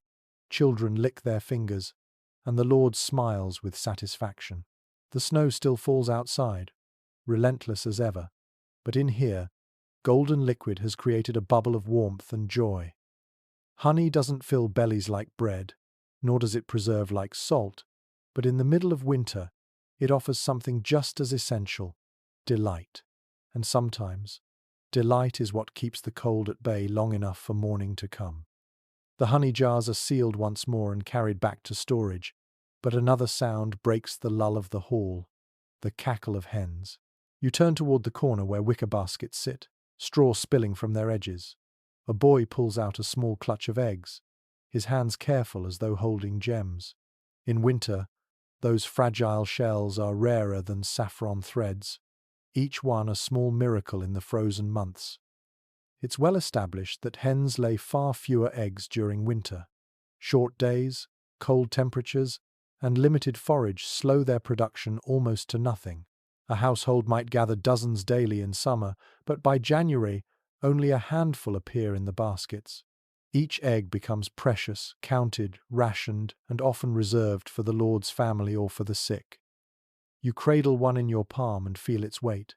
Imagine the excitement when a servant cracks an egg in mid-January, the yolk sliding into a custard or tart. For a moment, the bleakness outside doesn't matter. Protein, richness, and color all wrapped in a fragile shell bring variety to otherwise monotonous meals. An unexpected quirk surfaces here. Some estates stored eggs by coating them in wax, lime water, or ashes, extending their life weeks beyond normal. The results weren't always pleasant rubbery whites, odd flavors, but in desperate times, they were edible. You picture a servant cracking into an egg that had been buried in lime since October, wrinkling his nose, but swallowing gratefully anyway. But scholars remain divided over how widespread these preservation techniques really were. Were lime water eggs a common sight in castle kitchens, or were they experimental practices mentioned rarely because of mixed success? Some argue that preserved eggs appear more in theory than reality, while others point to estate records that hint at their importance in rationing. The evidence leaves a shadow of doubt hanging over the practice. The kitchen smells different when eggs appear. The cook whisks yolks into almond milk, sugar, and spices to make a custard for the high table. The color glows golden in the dim firelight, a rare brightness in January. Nobles savor it with small spoons, each mouthful smooth and sweet. For them, an egg dish is not just nourishment but spectacle, proof that the castle can still afford delicacy in lean times. Meanwhile, down at the servants' tables, eggs rarely appear in bowls. Perhaps a scrap mixed into pottage on feast days, or a broken egg stirred into dough for bread. More often, the lower ranks simply watched as eggs disappeared into the Lord's kitchen, their chance to taste one gone with the crack of a shell. Children, however, sometimes fared better. Accounts describe eggs saved for the youngest or the sick, mixed into warm milk or broth to build strength. Imagine a child clutching a wooden cup, sipping a mixture of egg and honey, their face brightening with every swallow. In a world of scarcity, that cup could feel like medicine and miracle combined. The hens themselves deserve a glance. You picture them huddled in coops lined with straw, feathers fluffed against the cold. Grain scattered sparingly keeps them alive, but foxes prowl near the walls, and the bird's survival is never certain. Every cluck, every egg laid, carries a whisper of relief for the steward counting supplies. Another curious note: in some traditions, eggs symbolized rebirth and resurrection, long before Easter customs solidified. To crack one open in the dead of winter was to taste the promise of spring, a reminder that life persisted even when snow buried the fields. Superstition, faith, and hunger blurred into one as people treated eggs with reverence beyond their size. You lift a spoonful of custard and taste. It's silky, warm, scented faintly with nutmeg. The sweetness coats your mouth. The richness lingers. It feels decadent, even slightly illicit. After so many bowls of cabbage and barley, you understand why nobles guarded eggs so fiercely. They carried joy in fragile shells. But as the bowls are cleared, you see how quickly the miracle fades. There are no baskets full of eggs to replace what was eaten tonight. Only a few remain, guarded carefully in the steward's records, their fate already decided. The lower tables return to bread and ale, their hands empty of yolks. The uncertainty continues among historians. Were eggs truly as scarce in all regions? Or did larger estates with better coops manage steadier supplies? Did nobles exaggerate their rarity to heighten the drama of their meals? These questions hover unresolved, like hens clucking faintly in the background of winter life. In the hall, the torches dim, and the servants carry the custard bowls away. You lean back, the taste still fresh on your tongue. It is a fleeting luxury, yes, but one that lights the gloom for a few moments. You realize that in a castle where survival often meant chewing through salt and cabbage, a single egg could carry the weight of hope. The snow outside thickens, the night deepens, and you picture the hens settling into straw, their clucks soft, their eyes half closed. Somewhere in the dark, one might lay a new egg by morning. And in this world of scarcity, that small sound could mean the difference between despair and delight. The clucking of hens fades into the background, replaced now by a different sound, the distant bark of hounds and the hollow call of horns echoing from the frozen woods. In the dead of winter, when salted stores grow monotonous, the Lord's household looks outward for something fresher game.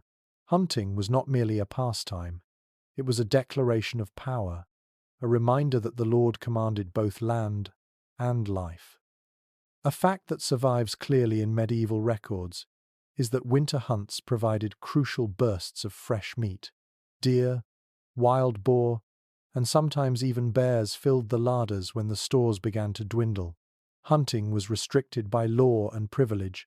Peasants caught poaching risked hanging or mutilation, but the lord and his retinue could ride out at will, claiming the forests as their pantry. You picture the scene. Snow crunches under hooves, hounds snarl and bay, horns blare through the frosty air. The hunters, cloaked in fur, press into the woods with spears and bows. Breath clouds rise like smoke, mixing with the fog of the forest. The silence breaks with a shout as the hounds pick up the scent, and soon the chase thunders forward. For the Lord it is sport, spectacle, and demonstration of authority. For everyone else in the castle, it is food. A curious note surfaces from chronicles. Sometimes animals were parked in enclosed hunting reserves, making hunts less wild chase and more staged performance. Deer herds were semi-managed, ensuring the Lord always had something to kill when guests visited. Imagine calling it hunting, when the animals were practically waiting behind wooden fences. It was as much theatre as sustenance. Yet historians still argue over how significant these hunts were to the castle's winter diet. Some claim they were occasional luxuries, adding glamour to feasts but not sustaining the household in the long term. Others insist that regular hunts, especially for deer and boar, contributed meaningful amounts of fresh meat through the coldest months. The truth is difficult to pin down, shaped by region, wealth, and the Lord's appetite for both food and spectacle. Back in the kitchens, the results arrive. A stag, massive and steaming in the frosty air, is hauled across the stones. Its hide glistens, its blood dark against the snow. Butchery begins quickly, knives flashing, steam rising. The The smell of iron fills the room, stronger than anything salted. Cuts assorted haunches for roasting, organs for stews, scraps for pies. Nothing is wasted, because fresh meat in January is treasure. The great hall erupts that evening when the venison arrives at the high table, roasted, basted with dripping, spiced with pepper if available. It is carved in front of the guests with ceremony. The meat is darker, richer, and far juicier than anything hauled from a barrel of brine. The Lord beams, knife glinting, as if to say, "Look, my lands still provide." Down the hall, servants and guards receive smaller portions, bone stews, perhaps a slice or two of venison pie, flavoured with whatever scraps remain. Still, even a taste of fresh game is a delight after months of salted pork. Children gnaw bones eagerly, sucking marrow, their fingers slick with grease. Dogs fight beneath the table for scraps, tails wagging furiously. One odd custom appears in some records: the head of a boar, roasted whole and decorated with herbs or even gilded, was presented at Christmas feasts. It wasn't just food, it was pageantry, a symbol of ferocity conquered and wealth displayed.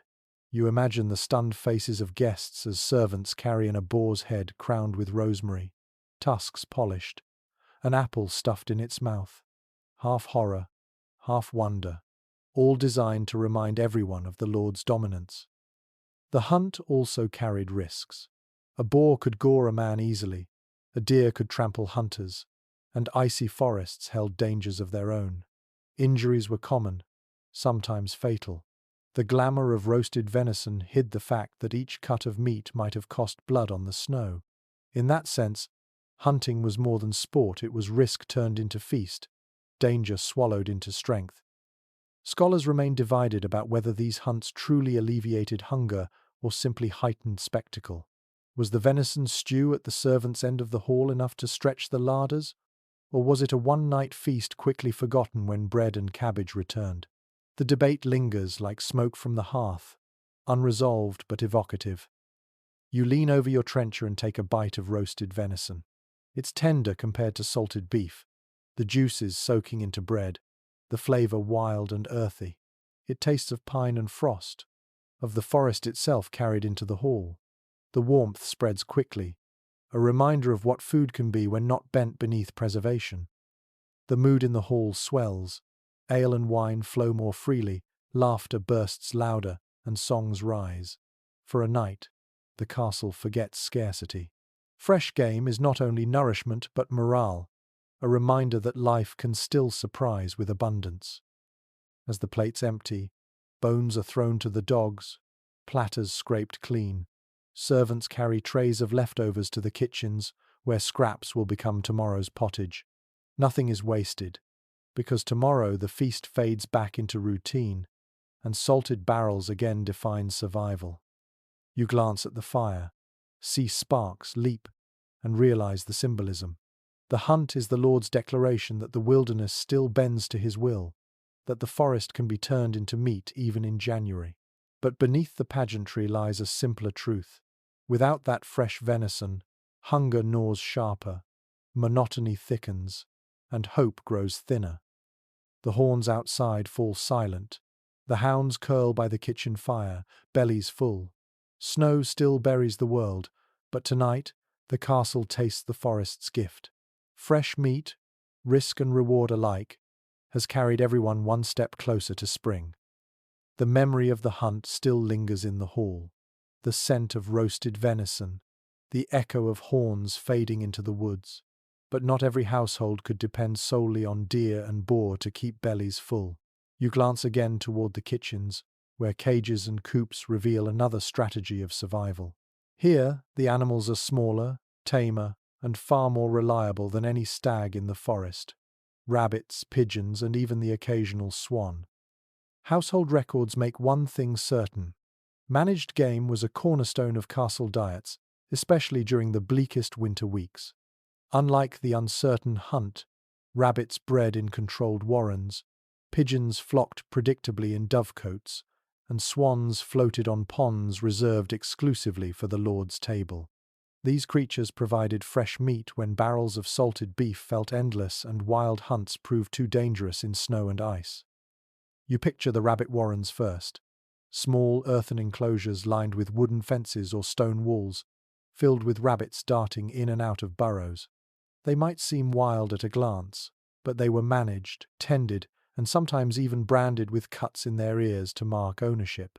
When food was needed, servants snared a few and carried them into the kitchen, their soft fur soon giving way to stew pots.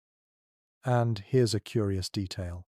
Rabbit meat was considered particularly delicate, suited for pies or roasted joints at the high table. Some sources suggest that cooks stuffed rabbits with herbs and dried fruit, turning humble game into luxury. Down at the servant's end, however, the same rabbits became bone stews. The flavor stretched as far as possible with vegetables and bread. Two very different meals, drawn from the same creature. But specialists still argue over how widespread these warrens were. Were they common in all castles, or limited to the richest estates with space and labor to manage them? Some archaeologists point to remains of elaborate warren structures, while others note their absence in many regions. The picture is patchy, leaving us to imagine rabbits hopping in some courtyards while absent in others. Pigeons, too, provided steady sustenance. Dovecotes' tower-like structures, filled with hundreds of nesting niches, stood as symbols of privilege.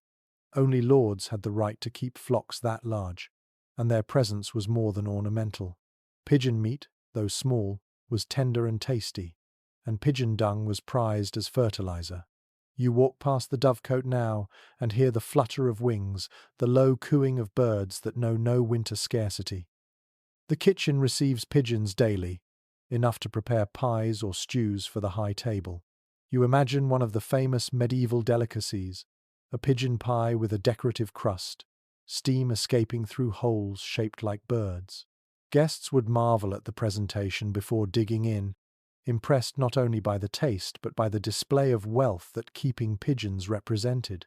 Servants further down the hall might receive only the bony remains, boiled into broth. Then there are swans stranger still to modern taste, but considered delicacies in the medieval world. To serve a roasted swan at a winter feast was to make a statement. The bird often arrived at the high table redressed in its own feathers for show, as if to say, "This is not only meat, but majesty itself." You picture the stunned hush in the hall as the gleaming bird is carried forward, its long neck arched, its feathers gleaming with gilded tips. It is spectacle as much as nourishment. Yet questions remain. How often were swans actually eaten? Some argue they were largely ceremonial, trotted out for Christmas or weddings rather than daily fare. Others point to estate accounts that list swan keepers, suggesting the birds were maintained regularly. The reality may have shifted from castle to castle, with some households seeing swan as rare pageantry and others as a recurring dish. Back in the kitchen, the smells of roasting rabbit, stewing pigeon, and basting swan mingle strangely. The fat drips, the herbs crackle, and the air thickens with scents far fresher than salted pork. Servants rush to prepare sauces, pepper, vinegar, or even almond milk mixtures to elevate the flavor further. The clatter of pans and the flutter of feathers remind you that meat doesn't always come from barrels or hunts. Sometimes it is cultivated right in the castle yard. You take a bite of rabbit pie, the crust flaky, the filling rich with meat, onions, and perhaps a few dried currants. The flavor is delicate, lighter than venison, yet satisfying. Another spoonful of pigeon stew follows stronger, gamier, but warming.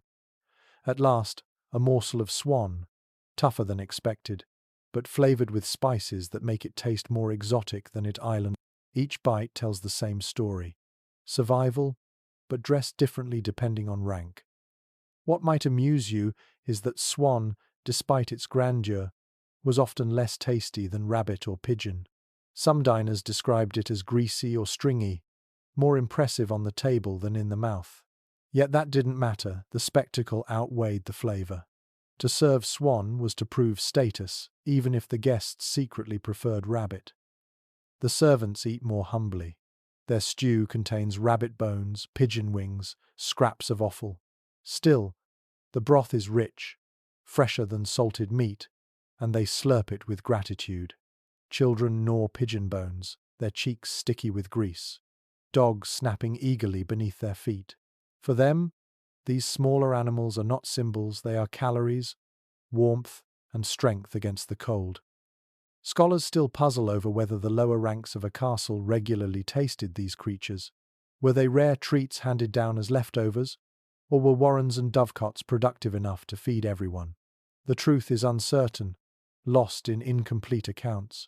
But it is easy to imagine scraps of pigeon stew trickling down, bones sucked clean by those who rarely tasted fresh flesh.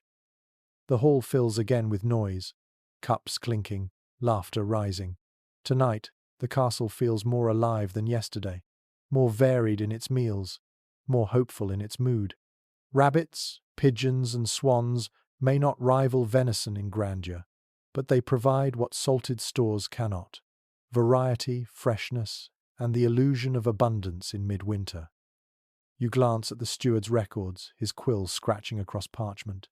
Every rabbit counted, every pigeon noted, every swan tracked. For him, these creatures are not just food but arithmetic, another calculation in the endless effort to stretch supplies until spring.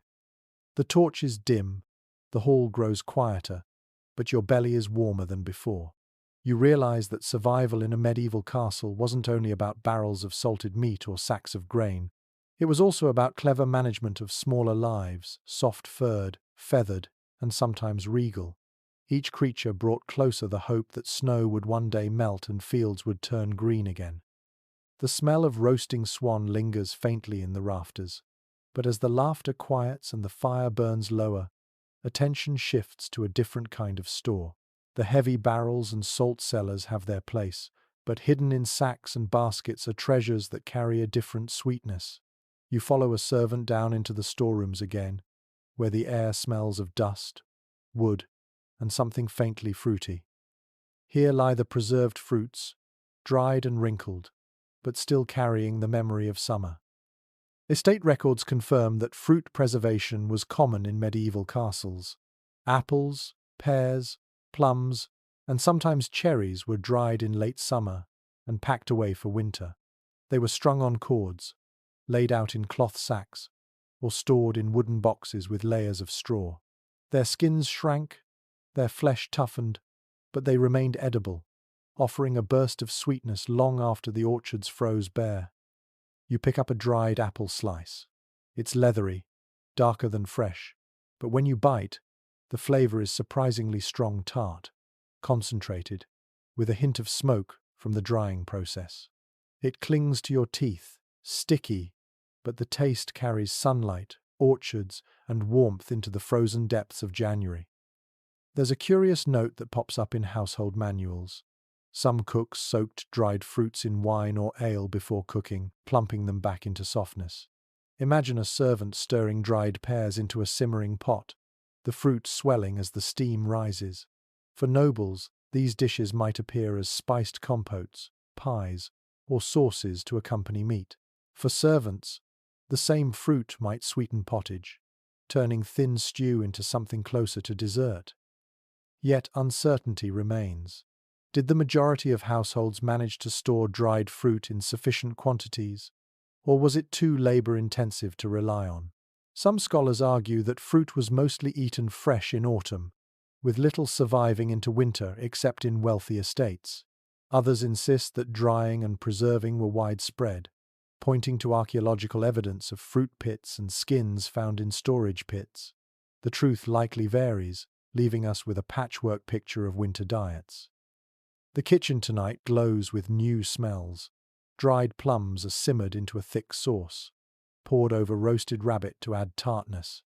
Apples are baked in pastry, the crust golden and flaky, the fruit soft and spiced with cinnamon if the pantry allows.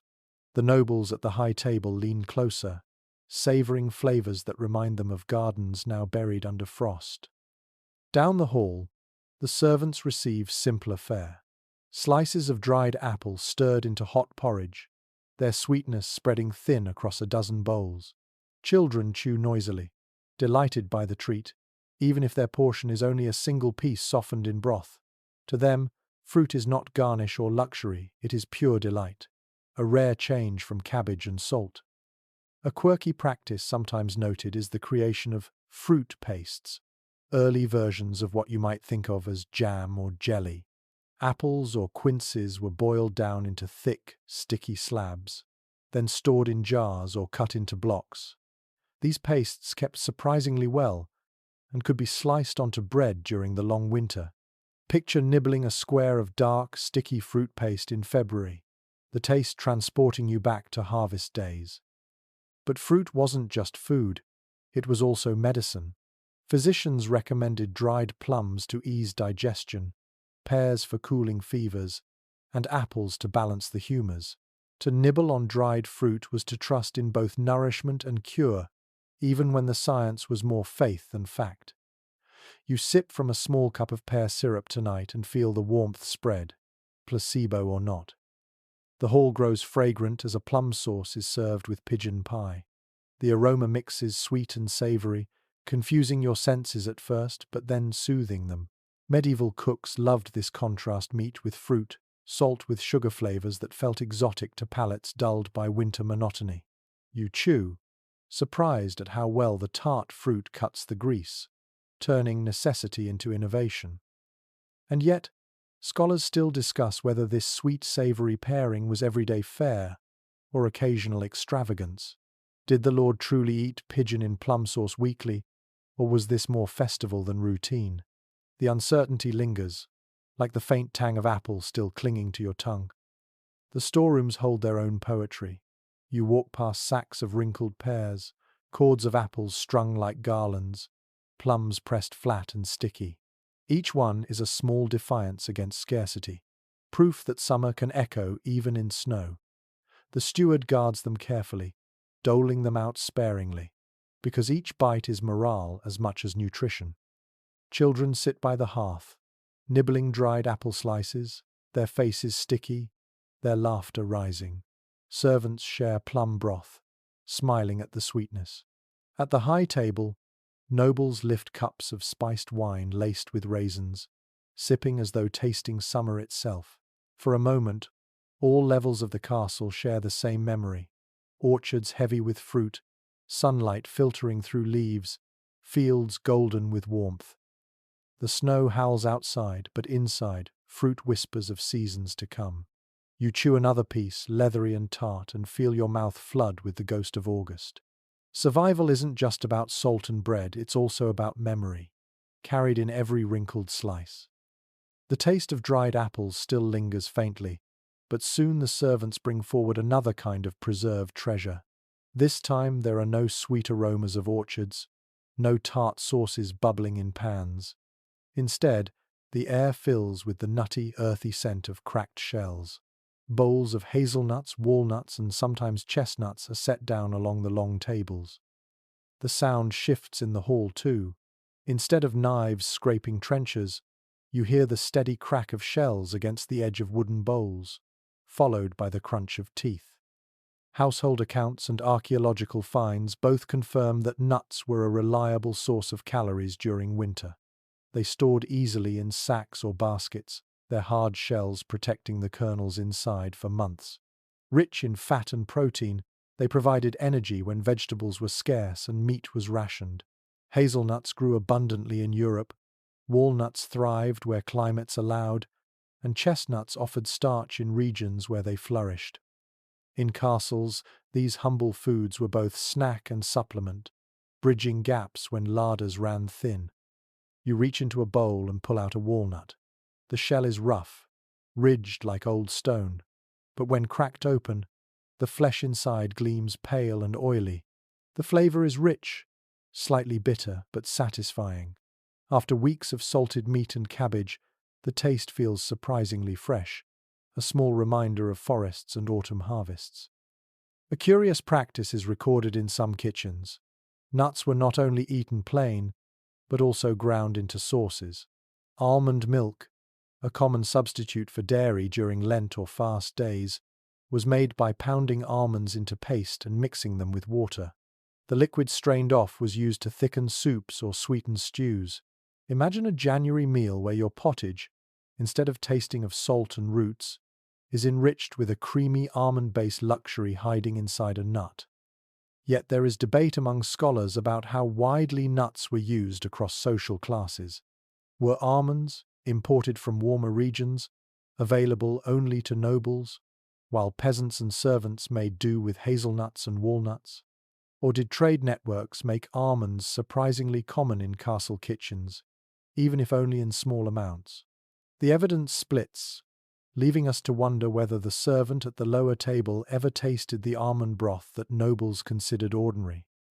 The hall tonight grows noisier as hands crack shells, nuts flying across tables, laughter rising at every failed attempt to split one cleanly.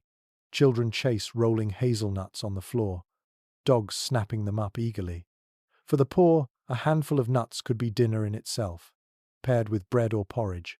For the wealthy, nuts elevated dishes into something refined. Chestnuts, in particular, carried their own traditions. In some regions, they were roasted on open fires, the shells popping, the smell sweet and smoky.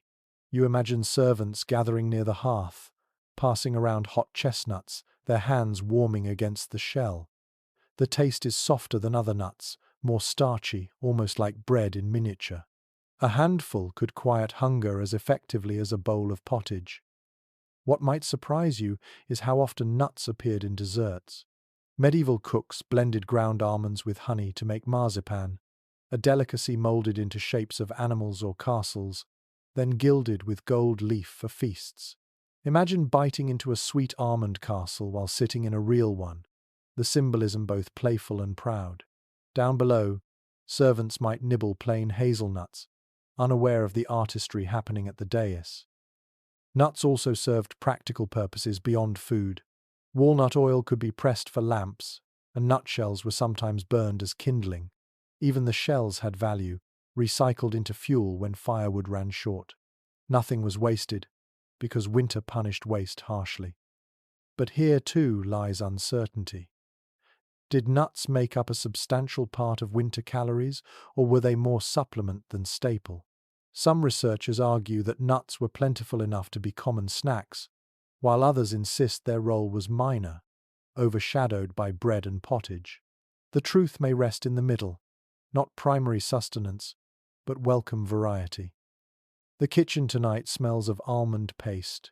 You watch a cook grind nuts with a mortar and pestle, his arms straining as the paste softens under pressure. The scent is creamy, faintly sweet, filling the air with something far richer than salted pork. He stirs it into a sauce for fish, turning a briny dish into something elegant. At the high table, nobles dip bread into it, nodding with pleasure. At the servants' end, hazelnuts crack between teeth, laughter rising in rhythm with the crunch. You crack another walnut and chew slowly. The flavor is earthy, grounding, reminding you of forests outside the castle walls, silent now under snow but still alive in memory. Each bite is more than sustenance. It is connection to land, harvest, and continuity. Nuts endure when other foods vanish, their shells tiny fortresses against hunger. The snow howls outside, rattling shutters, but inside the hall, the crack of shells and the crunch of teeth echo like music. From noble almond sauces to servants' handfuls of hazelnuts, the castle chews together, briefly united by the taste of forest harvests. As you finish your handful, you realize something simple yet profound. Bread might fill the stomach, salted meat might preserve life, but nuts bring resilience. In their small, unassuming shells, they hold both calories and comfort, quietly carrying the castle one step closer to spring. The laughter over cracked nuts fades, and soon the hall grows quieter again. The staples of survival bread, salted pork, cabbage, pottage always return, but tonight the steward has chosen to remind everyone that the castle's reach extends far beyond its stone walls. A pair of servants stagger in with crates, each stamped with foreign markings, the wood bound tight with iron nails. When the lids are pried open, a burst of scent fills the air, sweet, sharp, and unmistakably foreign. imported luxuries have arrived. The historical record leaves little doubt. Wealthy castles participated in long-distance trade networks that stretched across continents. Even in the depths of European winter, nobles might taste almonds from the Mediterranean, figs from the Levant, raisins from Spain, or oranges from southern groves. To display such goods was to display wealth, connections, and sophistication. While common folk outside the castle chewed on black bread, the lord's table glittered with fruit that had travelled hundreds of miles.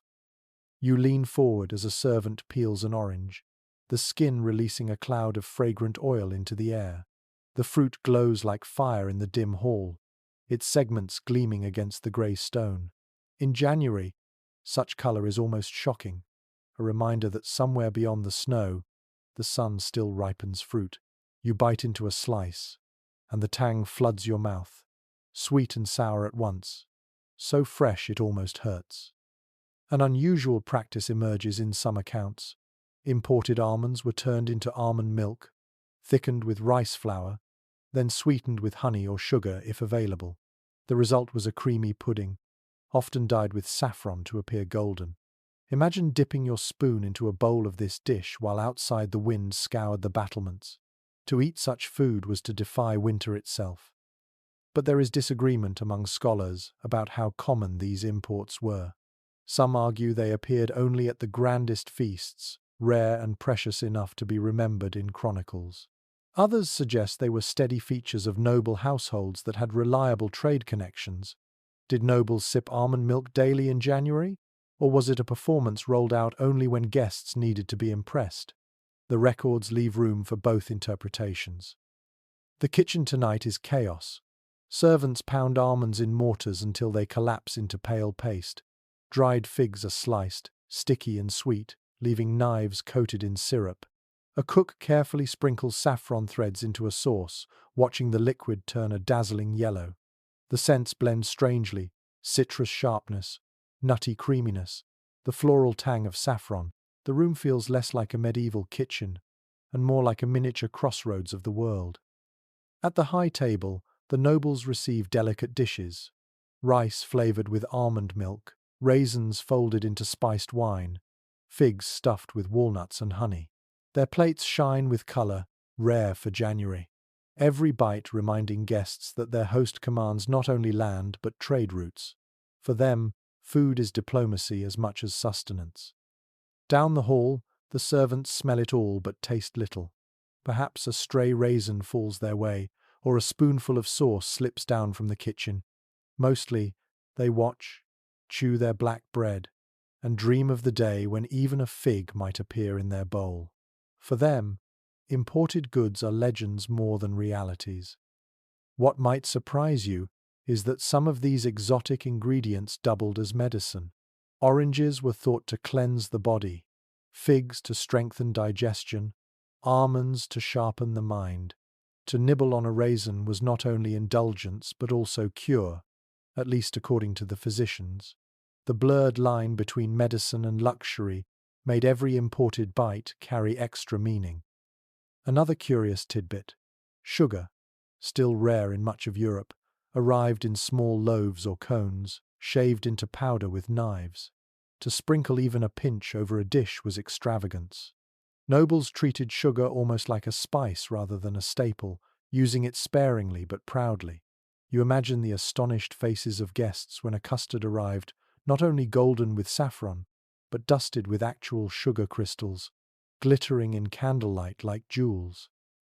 The debate among historians continues here as well. Were such imports genuinely enjoyed for their taste, or were they valued mainly for the status they projected?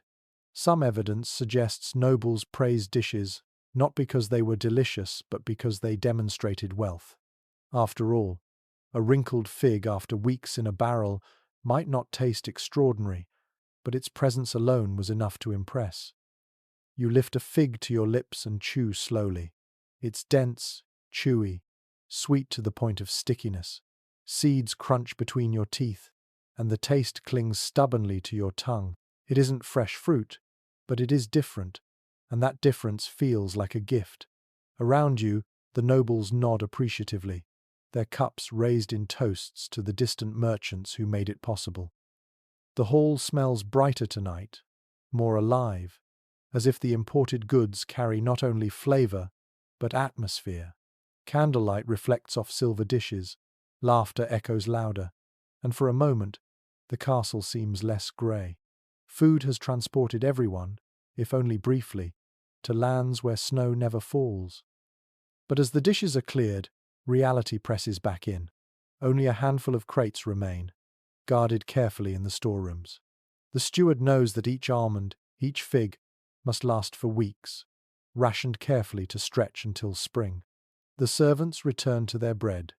The nobles sip their last drops of spiced wine, and the cold air sneaks back into the hall. Still, you can't shake the memory of that orange slice bursting against your tongue, sharp and sweet all at once. Imported luxuries may not fill bellies the way bread or pottage do, but they feed something else: imagination, morale, the belief that life is bigger than the snow pressing against the gates.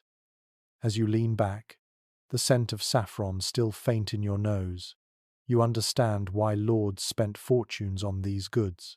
In a season of monotony, they provided not only nourishment but narrative stories of faraway lands, proof of wealth, whispers of spring. The hall falls into a quieter rhythm after the last figs are cleared away. The nobles lean back in their chairs, their bellies warm with spiced wine, while the servants carry scraps into the kitchens for tomorrow's pottage. Yet even now, the steward prepares something different for those who are unwell or weary. Not every bowl in a medieval castle was filled with food for feasting. Some carried medicine disguised as supper. Tonight, you are offered a steaming cup of broth, a concoction meant as much to heal as to feed. One fact recorded repeatedly in medical treatises and household manuals is that broths formed the foundation of medieval dietary medicine. Physicians and cooks believed that bones, herbs, and simmered vegetables released not only nourishment but also curative powers. A simple pot of bone broth with leeks could be prescribed to strengthen the weak, ease a fever, or balance the humours. In winter, when illness struck more readily and hunger weakened bodies, these restorative broths were lifelines. You hold the cup close to your lips, the steam curling upward. The smell is earthy onion, parsley, perhaps a sprig of thyme dried from summer. Beneath it is the faint richness of bone marrow, simmered for hours until the liquid turned golden. When you sip, it coats your throat, soothing in ways salted beef never could. It is thin, yes, but warm, gentle and comforting, as if the cook ladled hope straight into your hands. A curious practice surfaces in some recipes. Herbs and spices weren't added just for flavor, but for their supposed medicinal properties. Cinnamon to warm the body, fennel to ease the stomach, sage to sharpen the mind. Imagine sipping a broth spiced with nutmeg in the dead of January, believing each sip not only nourished you but also kept plague at bay. Food and medicine blurred until every bowl was both supper and prescription. But historians still wrestle with the question: were these broths truly consumed by all levels of society, or were they reserved mostly for the noble family and the sick? Some evidence suggests that stewards recorded extra herbs and almond milk purchases specifically for the lord's table, indicating exclusivity. Others argue that since bones and vegetable scraps were common, simple broths must have been available to everyone, though perhaps less fragrant than those laced with saffron or ginger. The lack of clarity leaves us peering into steaming bowls without knowing whose lips most often touched them. In the kitchen, you watch the process unfold. Bones crackle as they're dropped into boiling water, onions sizzling before they soften, herbs crumbled between rough hands. The cooks move with calm precision, stirring gently, skimming froth from the surface. The sound of bubbling fills the room, steady as a heartbeat. Servants nearby inhale deeply, their faces softening as the aroma promises warmth. At the high table, the broth appears in ceramic bowls, sometimes thickened with almond milk or rice flour to give it body. Nobles sip delicately, convinced of its healing powers. Down the hall, a thinner version is poured into wooden cups, drunk quickly before returning to labor. The same concept stretches across ranks, comfort in liquid form, but the ingredients differ, reflecting hierarchy even in illness. What might surprise you is the ritual attached to these broths. Chronicles describe how some households served them to women after childbirth, to old men in winter, or to children recovering from sickness. The act of serving broth was as symbolic as it was practical. It declared that the castle cared for its vulnerable, that life was guarded even when death pressed close in the frost. Another odd note: some prescriptions recommended broth made from unlikely ingredients, pigeon hearts, swan fat, or even powdered pearls dissolved in hot liquid for the wealthiest. Did these work? Likely not. But they reinforced the belief that healing could be swallowed, that the right mixture of food and faith could restore strength. You sip again, letting the warmth slide into your stomach. The broth doesn't fill you like bread or meat, but it steadies you, reminding you that survival isn't only about calories. It's about comfort, care, and the belief that tomorrow can still be faced. In a castle where cold and hunger stalk every corner, that belief might be as important as the food itself. The debate continues among scholars. Should we see these medicinal broths as genuine healthcare or simply extensions of culinary routine? Some point to physicians' manuals that prescribe broth for nearly every ailment, evidence of real medical practice. Others argue it was little more than everyday cooking dressed in fancy theory. Whatever the case, the bowl in your hand carries weight far beyond its ingredients. As you drain the last sip, the hall feels quieter, calmer. Children are already asleep by the hearth, servants clear the last trenches, and the nobles murmur in low voices. Outside, snow still presses against the gates, but inside, the steam of broth rises like a quiet promise. You set down the cup and understand something essential. Not every meal in a medieval castle was about spectacle or survival. Some were about care, the small acts of kindness hidden in bowls of broth. In those bowls, people found more than food. They found reassurance that winter would not break them completely. The hall grows restless as the days crawl deeper into winter. By now, most meals are predictable: salted pork, cabbage, pottage, ale. Yet the calendar itself interrupts the monotony, and tonight that interruption comes with ceremony, music, and candlelight.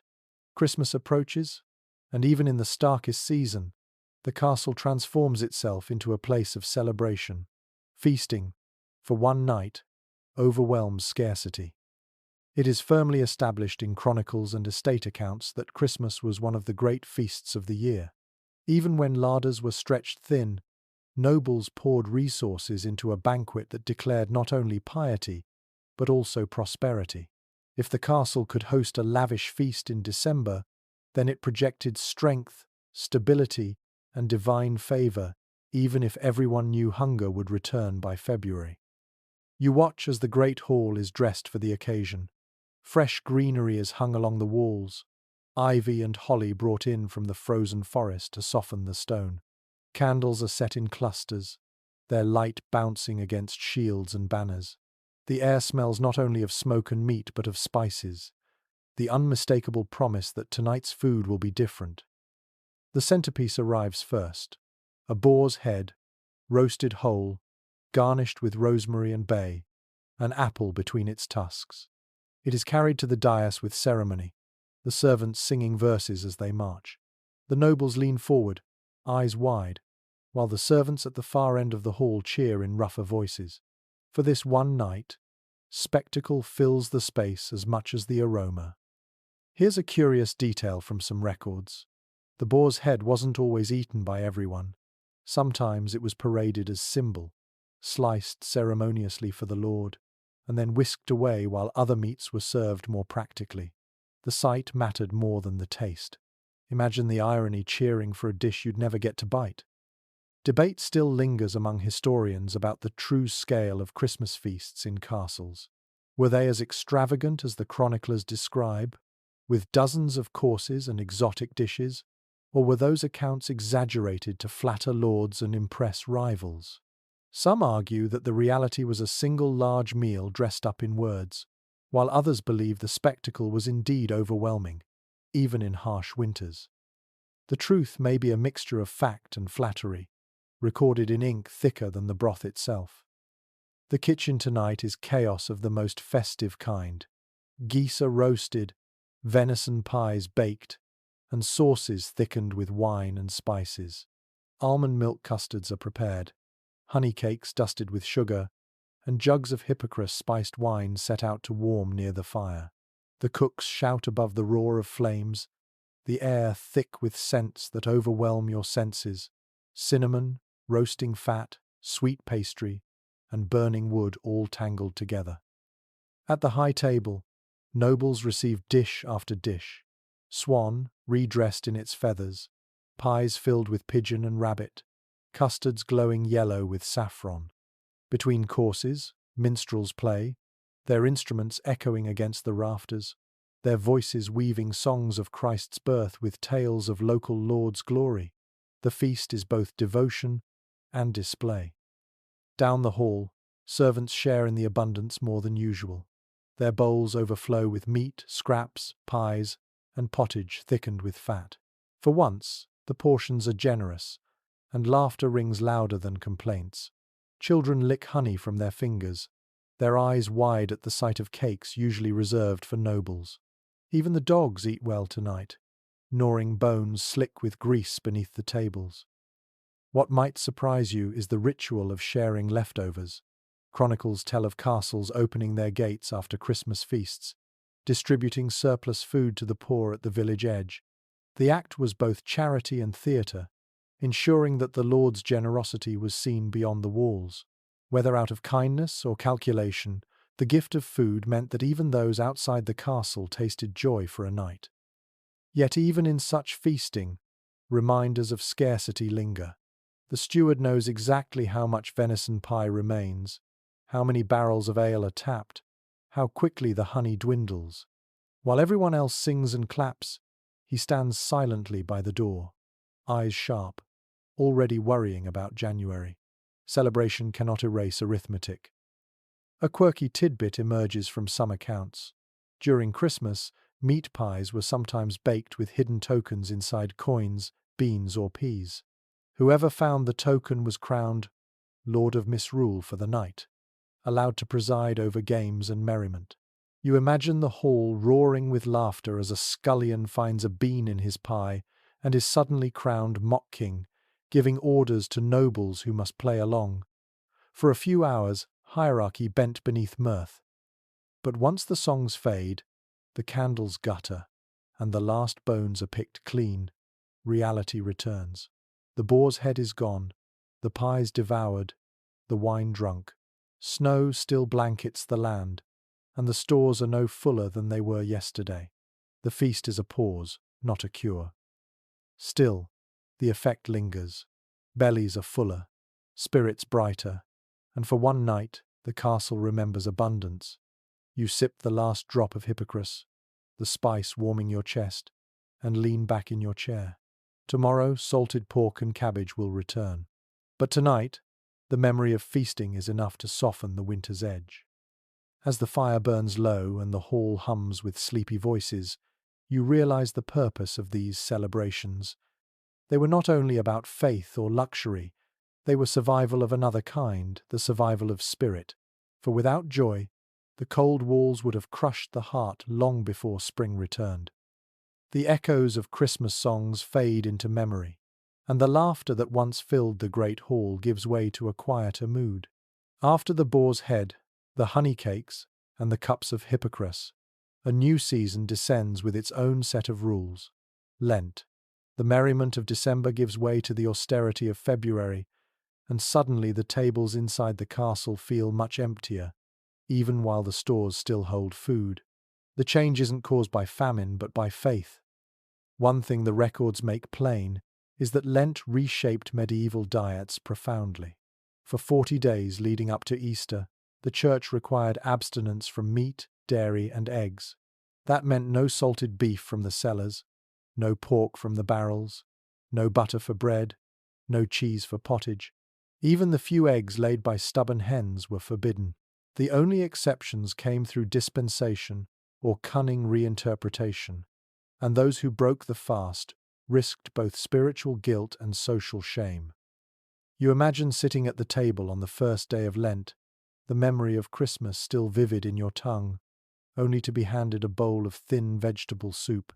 The smell of cabbage and leeks returns, but now there is no fat, no butter, no meat broth to enrich it. The flavor is flat, watery, and unadorned. Hunger isn't the problem. The pottage fills your belly, but monotony is sharp enough to make you groan. Yet, in this absence, fish once again takes the stage. Barrels of herring, stockfish, and eels are rolled out, their salty tang filling the hall. At noble tables, cooks attempt creativity. Almond milk thickened into sauces, spices sprinkled over boiled cod, dried fruit mixed into fish pies. At the servant's end, the same herring that was chewy in January is now the only protein, served again and again, until even the dogs turn their noses. Here's an odd workaround worth noting. In some places, beaver tails and even barnacle geese were classified as fish by church logic, allowing them to be eaten during Lent. Imagine the sly grin of a noble carving into roasted beaver tail, justifying it as piety because the tail was said to resemble a fish. The creativity of human appetite found loopholes wherever possible. But historians remain divided over how strictly these rules were followed. Some argue that wealthy households, with priests on payroll, found ways to bend the fast, adding almond milk custards, exotic fish, and fine sauces that turned abstinence into indulgence. Others believe that even nobles practiced genuine restraint, their diets stripped back to bread, vegetables, and pottage for weeks. The truth likely wavered, depending on time, place, and individual conscience. The kitchens during Lent are a strange sight. Butter is locked away, eggs sealed in lime water, cheese wheels left untouched. Almonds are pounded to make faux milk, turning thin broth into something that looks like cream but tastes faintly bitter. You hear the steady thump of pestles, the grind of mortars, the sighs of cooks forced to stretch imagination further than fat and meat ever demanded. At the high table, nobles are served dishes that disguise deprivation: fish pies baked with spices, rice puddings sweetened with honey, sauces dyed golden with saffron. To the eye, they still look splendid, but the absence of meat lurks beneath every dish. At the lower tables, servants chew their way through yet another bowl of vegetable broth, their eyes rolling at the sameness, their laughter thinner. What might surprise you is how deeply Lent affected morale. More than hunger, it was the repetition and denial that wore people down. Chroniclers describe tempers fraying, servants growing restless, children whining for buttered bread. The cold stone walls pressed heavier when every day tasted of cabbage and fish. Yet Lent also carried spiritual meaning. For some, the sacrifice made the Easter feast all the sweeter, the fast a ritual that heightened the eventual celebration. Faith and hunger wove together until survival felt both physical and spiritual. The debate among scholars persists. Was Lent truly a period of hardship, or was it a reconfiguration of abundance? Some argue that nobles turned it into an excuse for culinary invention, leaning heavily on almond milk, figs, and spices to keep dishes luxurious. Others suggest that monotony and deprivation were very real, particularly for servants who received none of the embellishments. Both versions might be true, depending on your seat at the table. You sip a spoonful of Lent pottage now. It is thin, green, flavored faintly with leeks and onions, thickened with barley. It fills your stomach but leaves your taste buds restless. You close your eyes and dream of butter, roasted pork, or even the egg custard from weeks before. The absence itself becomes the most noticeable flavor. Children chew bread silently, dipping it into broth. Servants mutter under their breath, though not loudly enough to risk the priest's scorn. The Lord sits straighter, reminding everyone of the holiness of abstinence, even while his own bowl hides a sprinkling of imported spices. Everyone plays their part. But the atmosphere in the hall is subdued, the joy of Christmas reduced to murmured prayers and long sighs. Still, Lent carries its own strength. It forces reflection, endurance, and a kind of equality, at least in the symbolism of shared sacrifice. For 40 days, even the richest castle feels the pinch of absence, though the poor taste it far more sharply. You set down your spoon, stomach warm but unsatisfied, and listen to the silence that fills the hall. Outside, the snow has crusted hard, the wind rattles the shutters, and inside, the absence of meat is louder than any feast. This is the rhythm of winter in the castle, joy followed by restraint, fullness followed by denial, until spring promises something new. The long days of Lent continue, and the hall grows quieter with each passing week. Without the noise of feasts or the cheer of ale-soaked laughter, you notice other sounds more vividly: the clatter of pots in the kitchen, the hiss of steam, the crackle of logs in the hearth. Tonight, instead of following the nobles to the high table, you wander behind the curtains and into the heart of survival itself, the castle kitchens. One detail that medieval building surveys make undeniable is that castle kitchens were enormous, smoky, and almost industrial for their time. High ceilings vented, or tried to vent, the thick clouds of smoke, while open hearths roared with constant flames. These kitchens were always busy, even in the dead of night, because food preparation for hundreds of mouths never stopped. In winter, the heat from the kitchens was both blessing and torment, the only truly warm place in the castle, but also thick with choking fumes. You step closer and feel the heat sting your cheeks. Cauldrons hang over iron chains, pots bubble furiously, spits creak as boys turn them by hand. The air is heavy smoke, grease, onions, and damp wool from the workers' clothes, all mingling into one overwhelming fog. Your eyes water almost immediately, but the smells also pull you closer. This is where survival simmers. A quirky observation from chroniclers is that the noise of the kitchens was constant and chaotic. Dogs barked for scraps, boys shouted as they dodged sparks, knives clattered against wood, and the bellows of cooks echoed across the stones. For nobles, meals appeared almost magically on polished trenchers. For servants and scullions, every dish represented hours of heat, smoke, and exhaustion. Yet scholars still debate how organized these kitchens really were. Some argue that large castles had a hierarchy as strict as a small army. Master cooks, undercooks, butchers, bakers, spitboys, and scullions, each with rigid roles. Others suggest that chaos reigned more often than order, with workers improvising to keep up with demand. Archaeological remains of sprawling kitchens support both views, hints of order, but also signs of frantic, messy survival. You watch a butcher lay a slab of salted beef on the chopping block, his cleaver flashing down with a heavy crack. Fat and salt crystals scatter across the wood. He wipes his brow, then shouts for more onions to be chopped. Beside him, a young boy stirs a pot so large he could almost fall in, the wooden spoon taller than his head. Steam billows up, soaking his hair with sweat. The hearth spits loudly as grease drips into the fire. Sparks fly upward, and the boy flinches but does not stop turning the spit. He hums to himself, perhaps to drown out the roar of the flames. The smell of roasting meat is intoxicating, so rich and strong that even servants turning away from hunger lick their lips. What might surprise you is how much food waste collected here. Floor rushes became sticky with grease, bones piled in corners, and scraps were swept aside for dogs or pigs. Kitchens were rarely pristine.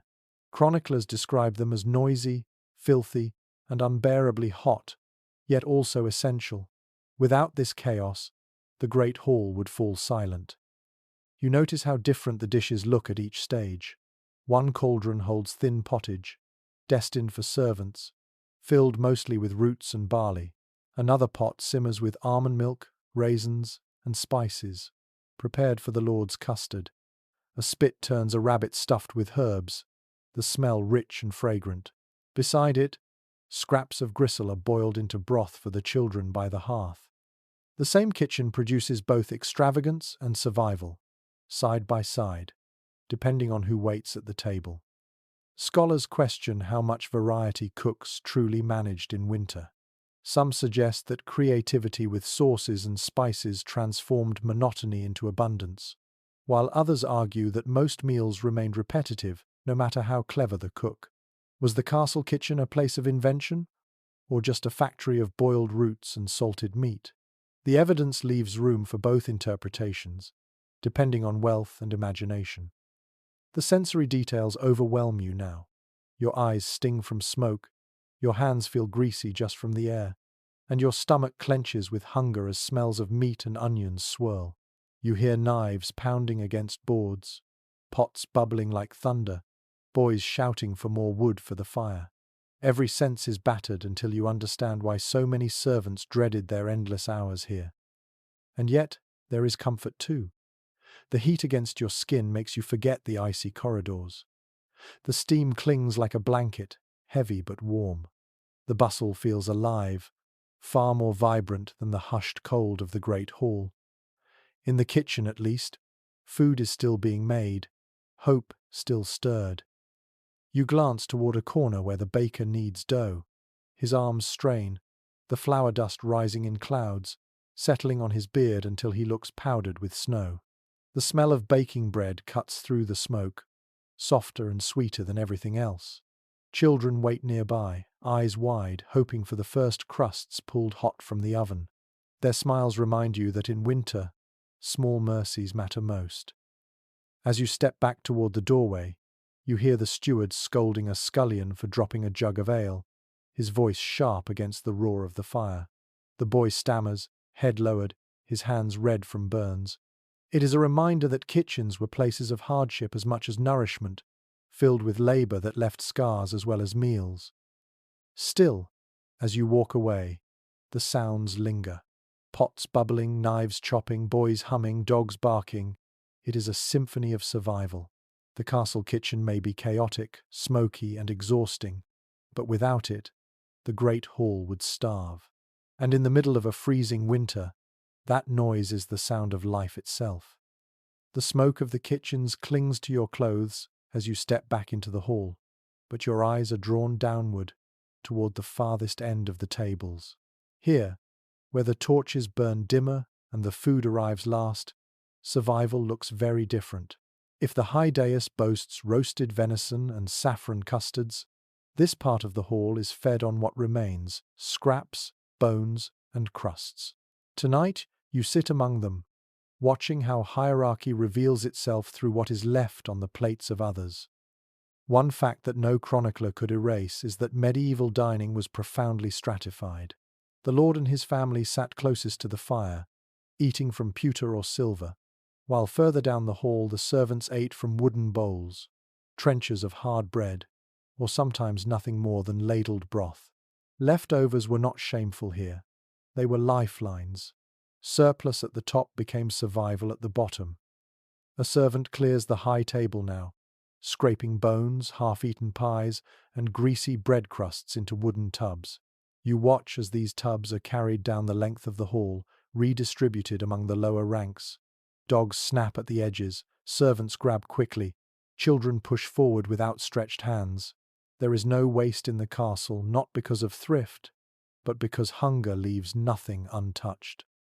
A curious detail recorded in some household ordinances is that these leftovers even had a name: relishes, or alms.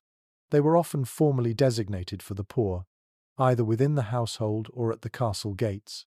Imagine a beggar waiting outside, his dinner entirely dependent on how much the lord's guests left uneaten.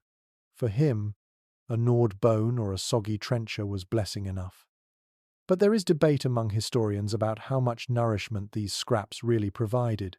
Were servants adequately sustained by what trickled down, or were they perpetually malnourished while nobles feasted? Some argue that the abundance of aristocratic tables ensured enough surplus, while others point to evidence of chronic hunger among lower ranks. The scraps may have stretched life, but whether they truly satisfied is a question still gnawed at like marrow from a bone. You glance at your trencher bread, hardened almost to stone, soaked now with the grease of venison. You bite into it, the flavor overwhelming in its saltiness and fat. For a moment, you understand why trenchers themselves were valuable. Once the Lord was finished, these plates became meals, handed down to servants or given as charity. In a castle where bread was currency, a trencher soaked in meat juice was as prized as any coin. The atmosphere at this end of the hall is different. There is less ceremony, more urgency. Servants slurp broth quickly, worried it might be taken away. A boy gnaws a rabbit bone noisily, grinning at the rare taste of meat. A woman tears bread with her teeth, her fingers greasy, her laughter brief but bright. Here, hunger sharpens both appetite and gratitude. What might surprise you is how formally leftovers were managed. Stewards kept accounts not only of what was bought and cooked, but also of what was left uneaten. Some castles designated specific days when scraps were distributed to villages, creating rituals of charity. Others sold the surplus back into markets, ensuring no crumb was wasted. Food, even half-chewed food, had value. In the kitchens, you see the other side of this system. Bones are boiled again for broth, fat scraped and saved for cooking, crusts dried into crumbs for thickening stews. Nothing disappears, everything cycles downward, from lord to servant to beggar to dog. The hierarchy of food mirrors the hierarchy of people, each level dependent on what trickled from above. A quirky tidbit: dogs, too, had their place in this food chain.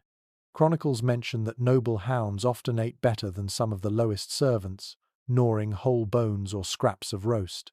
To sit at the far end of the hall and watch a dog crunch meat you would never taste was to understand your place in the castle more vividly than any speech. Yet scholars continue to argue whether this system bred resentment or acceptance. Did servants grow bitter, staring at the gilded pies carried past them? Or did they take pride in being part of a grand household where even scraps were richer than a peasant's meal outside the walls? The surviving voices are too few to know for certain. What we do see is that the structure endured for centuries, suggesting that hunger and hierarchy were woven tightly together. You finish your trencher, licking grease from your fingers, and glance again toward the high table. Silver platters gleam, goblets flash in the candlelight, nobles laugh over sweetened custards. Down here, the light is dim, the bowls wooden, and the laughter quieter. Yet the warmth of the broth fills your stomach, and for tonight, that is enough. The hall smells faintly of vinegar and grease now, mixed with the sourness of spilled ale. The rushes on the floor are sticky, dogs nosing through them for scraps. A servant wipes his mouth with his sleeve, another dozes against the wall. The feast at the top has ended, survival at the bottom continues. And you realize something important. Castles did not waste food because they could not afford to. Every scrap mattered, every trencher was eaten, every bone boiled until hollow. The Lord may have lived in splendor, but that splendor depended on the labor and hunger of those further down the table. Scraps were not charity, they were the system itself. You lean back, belly warmed by grease-soaked bread, and listen to the murmurs of tired voices. Outside, the snow presses harder.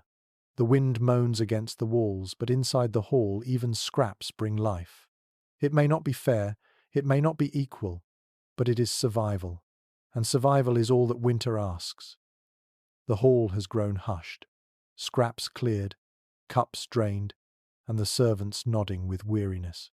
Yet before the fire dies down, another procession of food appears, not meat this time, nor pies or broth, but something far simpler, and yet in its own way more powerful. Bowls of porridge are carried in, steaming and plain. At first glance, it feels anticlimactic after venison or saffron custard. But to those who eat it, this humble dish is as important as any roast, the quiet backbone of winter survival. The evidence is clear in medieval household accounts. Grains were the true staple that sustained castles through freezing months. Barley, oats, and rye were boiled into porridge, sometimes stretched thin with water, sometimes enriched with milk, honey, or butter if available. Wheat, the most prestigious grain, was often reserved for bread at the high table, but oats and barley filled bellies morning and night across all levels of the household. You dip your spoon into the thick mixture and raise it to your lips. The texture is sticky, almost gluey, clinging stubbornly to the spoon. The flavor is bland, just warm grain, faintly nutty, slightly sour from fermentation. Yet the heat spreads quickly down your throat, steady and filling. After so many salty or greasy meals, there's something oddly comforting in its plainness. A curious observation from some chronicles is that porridge wasn't always plain. On special days, dried fruits or nuts were stirred in, transforming the dish into a kind of pudding. Honey, when available, made it sweet. Ale sometimes replaced water to give it extra body. Imagine the delight of children when a pot of ordinary oats suddenly gleamed with raisins or dripped with honey. In the monotony of January, such small additions felt like feasts. Yet there's disagreement among historians over how much variety these porridges actually contained. Did nobles eat enriched versions daily, while servants subsisted on thin gruel? Or did even lords settle for plain oats most mornings, saving embellishments for feasts? Some accounts suggest porridge crossed social boundaries more than other foods, appearing in different forms across the hall. Others argue that the noble versions, thick with cream and sugar, bore little resemblance to the watery bowls carried to the scullions. The truth likely lies between a shared dish but experienced very differently. The kitchen, still hot from the day's labour, bubbles with pots of porridge now. One cauldron is thick, enriched with almond milk and honey, destined for the high table. Another is thin, more water than grain, ladled into wooden bowls for the servants. The cooks stir constantly, wooden paddles scraping the bottoms to prevent scorching. The air smells faintly sweet, faintly sour, a background hum of sustenance rather than spectacle. The servants eat quickly, grateful for the warmth. Their bowls are emptied in minutes, hands cupping the wood for extra heat, steam softening their weary faces. Children giggle as porridge sticks to their chins, smearing across their cheeks. For them, it is comfort, less exciting than pies, but steadier than scraps. At the high table, nobles spoon their portions slowly. Their porridge is topped with butter, flavoured with cinnamon, dotted with raisins. To them, it is custard-like, almost dessert. The contrast is sharp, the same base dish, transformed by what is added. In this sense, porridge mirrors the castle itself, one foundation, many experiences. An unusual practice sometimes noted in records is the fermentation of porridge into a kind of sour mash eaten cold when fuel was scarce. It wasn't glamorous, but it saved firewood and stretched supplies. Imagine chewing through a cold lump of barley mash in February, convincing yourself it was still food. For many, this was reality. The debate among scholars persists. Should porridge be seen as survival food or as a flexible dish enjoyed in both humble and elite contexts? Archaeological remains of charred grains suggest it was universal, while cookbooks from noble households describe enriched versions. Perhaps the answer is both. Porridge was survival when plain, pleasure when embellished. You take another spoonful, the warmth spreading into your chest. It may not thrill, but it steadies, grounding you in the rhythm of winter. It is not a feast, not a celebration, but it is what allows those things to exist at all. Without porridge, the castle would collapse into hunger long before spring. The hall grows quieter still as the bowls empty. Some servants lick the last traces from their spoons, unwilling to waste even a smear. A boy scrapes his bowl with bread, determined to get every drop. The nobles dab their mouths delicately, satisfied. The dogs curl near the fire, licking at spilled oats on the floor. What might surprise you is how often porridge carried ritual meaning. In some regions, special grain dishes marked holidays or agricultural cycles, connecting the act of eating to the hope of future harvests. Even in the coldest months, the simple bowl in your hands was part of a story stretching from field to feast. You set down your spoon, stomach warm, limbs heavy with the steady comfort of grain. The snow still falls outside, the wind moans against the shutters, but inside, the castle breathes easier. For all the saffron custards and roasted swans, it is porridge plain, steady, enduring that has carried everyone this far. As the fire dies down and the hall drifts towards sleep, you understand its quiet power. Feasts make memories, scraps sustain the desperate, but porridge builds the bridge to spring. In every sticky spoonful lies the castle's most essential secret. Survival can be bland, but it is survival all the same. The hall lies dim now, most bellies quiet, but the castle itself never truly sleeps. Beyond the chambers of nobles and the palates of servants, another space hums softly with its own rhythm. You follow the faint warmth of firelight and find yourself in the bakehouse. Here, among ovens as tall as a man and stacks of flour sacks, the heart of daily life beats steadily. Bread was not simply food in winter, it was the very foundation of survival, baked day after day until spring finally returned. One certainty from medieval records is that bread dominated the medieval diet. For many, it provided more than half of their calories, sometimes more. In winter especially, when fresh produce vanished and meat supplies dwindled, bread filled the gap. Loaves varied in size, colour, and quality depending on rank, but every stomach in the castle, noble or servant, relied on the daily work of the bakehouse. You step inside and feel the heat rush against your face. Great clay ovens glow with embers, the air thick with flour dust. Bakers move constantly, their arms dusted white, their hands kneading rhythmically. The smell of rising dough fills the room warm, yeasty, alive in contrast to the frozen silence outside. It is a smell that promises continuity, day after day. The bread itself tells stories of hierarchy. At the high table, nobles ate manchet bread, pale and fine, made from the whitest wheat flour sifted again and again.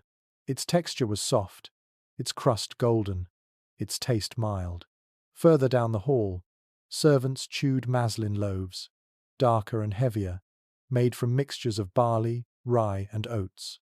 These loaves were coarse, sour, sometimes hard enough to chip a tooth. Yet they lasted, and in winter, lasting mattered more than luxury. A curious practice still noted in some accounts is the use of bread trenchers, thick slices of stale bread used as plates. At the end of the meal, trenchers soaked with meat juices and sauces were either eaten by servants, handed to beggars at the gate, or fed to dogs. Imagine eating not just your dinner but your dish as well, hunger ensuring that nothing went to waste. But scholars debate how much variety existed in these breads during harsh winters. Were manchet loaves baked daily even in January, or were they saved for festivals while most ate only coarse rye? Some argue that wealthier castles maintained steady supplies of white flour, while others believe even nobles had to compromise in lean years. Archaeological studies of charred bread fragments reveal a mix of grains, suggesting reality was far less glamorous than the cookbooks imply. The bakehouse itself is a place of relentless labour. Bakers rise long before dawn, mixing flour, water, salt, and sometimes a sour starter. Their arms ache from kneading, their brows drip sweat despite the frost outside. They shovel loaves into ovens with long wooden paddles, listening for the hiss as dough meets hot stone. The rhythm is repetitive but vital without it. The castle starves. You bite into a piece of maslin bread, the crust tough, the inside dense and slightly sour. It fills your mouth, forcing you to chew slowly. It is not indulgent, but it is steady. You wash it down with ale, the combination forming the backbone of your meal. For a servant, this might be breakfast, lunch, and supper, all at once. At the high table, the experience is different. Nobles tear into soft white loaves, spreading butter or honey, dipping pieces into spiced sauces. Their bread is delicate, meant to please the palate as much as the stomach. The contrast between these loaves is as sharp as the difference between silver goblets and wooden cups. What might surprise you is how bread also carried symbolic weight. In Christian tradition, bread was tied to the body of Christ, and its presence at every meal held spiritual meaning. To break bread was not only to eat, but to reaffirm faith and community. Even the humblest Maslin loaf carried this sacred echo. A quirky tidbit from some accounts. Bread could also serve as medicine. Physicians recommended toasted bread soaked in wine for stomach ailments or crushed crusts as poultices for wounds.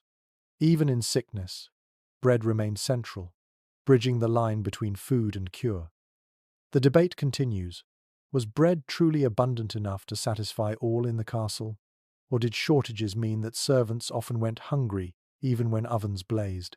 Grain stores were vulnerable to pests, damp, and theft. Some years the loaves may have been plentiful, while in others, rations shrank alarmingly. Surviving inventories hint at both realities, reminding us that bread could be either comfort or cruelty depending on fortune. The bakehouse tonight glows warmly, the walls humming with heat. Bakers laugh as they pull loaves from ovens.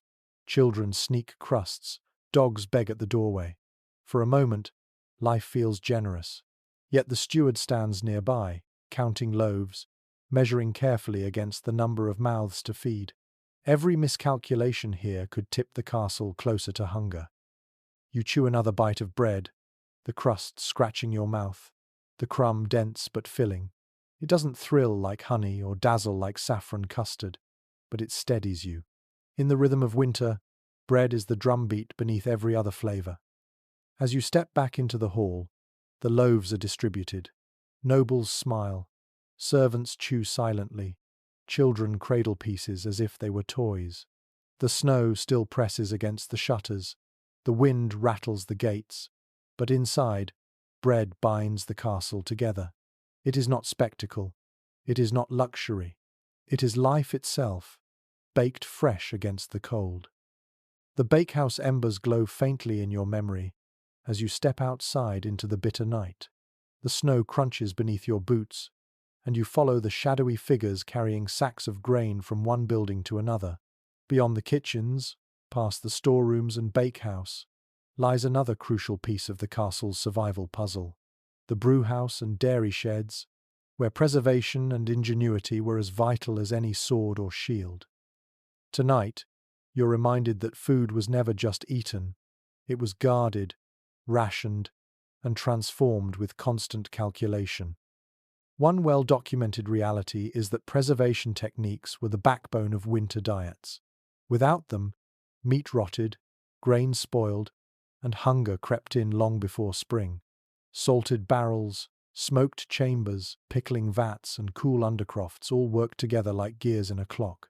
The steward's job was not only to know how much food remained, but also how to keep it edible across endless months of frost.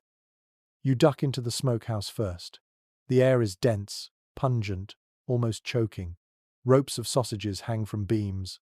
Slabs of bacon glisten with grease hardened by cold, and fish dangle like pale ribbons. The smoke curls around you, sinking into your hair, your skin, even your tongue. It is not pleasant, but it is life-saving. Each strip of pork or herring here has been suspended between survival and decay by nothing more than salt, smoke, and vigilance. A curious little twist noted in some household records: smoked meats were sometimes brushed with honey or vinegar before hanging, both to flavor and to deter pests. You imagine a servant painting sticky honey onto a slab of pork, not for sweetness alone but to ward off the flies that even winter could not fully silence. But specialists still argue about the scale of such preservation. Did castles truly manage to store enough to feed hundreds for months, or were shortages inevitable? Some evidence suggests that salt imports were costly, limiting how much meat could be cured. Others point to vast cellars filled with barrels, enough to suggest careful planning and abundance. The truth, as often, likely lies between extremes: plenty in good years, desperation in bad. From the smokehouse, you step into the pickling room. Barrels here are filled with vegetables submerged in brine, cabbage, turnips, even beets. The air smells sharply sour, the tang of vinegar stinging your nose. You lift a lid and see pale vegetables bobbing in cloudy liquid. soft but still edible. Pickling stretched roots through February, ensuring that even when fresh cabbages shriveled, something greenish could still be spooned onto trenchers. What might surprise you is how common pickled fish was. Not only herring but eels, carp, and even pike could be stored this way, their flesh softened by vinegar, their flavour sharp enough to wake a weary palate. Served with bread, they gave the illusion of variety, even when every meal felt the same. The dairy sheds tell another story. Wheels of cheese sit stacked like bricks, some hard enough to last a year. Butter, when salted heavily, survives in earthen jars buried in cool earth. Cream is long gone, eggs sealed in lime-water jars, but cheese remains, stubborn and sharp. You touch one wheel, its rind hard, its smell pungent. It is less food than fortress, a block of milk transformed into stone against hunger. A quirky practice surfaces here too. Some estates even froze meat in ponds or snowbanks, using winter's own cold as storage. Chronicles describe carcasses packed in ice, pulled out weeks later, still edible. Imagine trudging out into the frozen moat to chip a deer haunch from its icy tomb. Primitive refrigeration, as ingenious as it was desperate. And yet, debates continue about whether such methods were practical across all castles.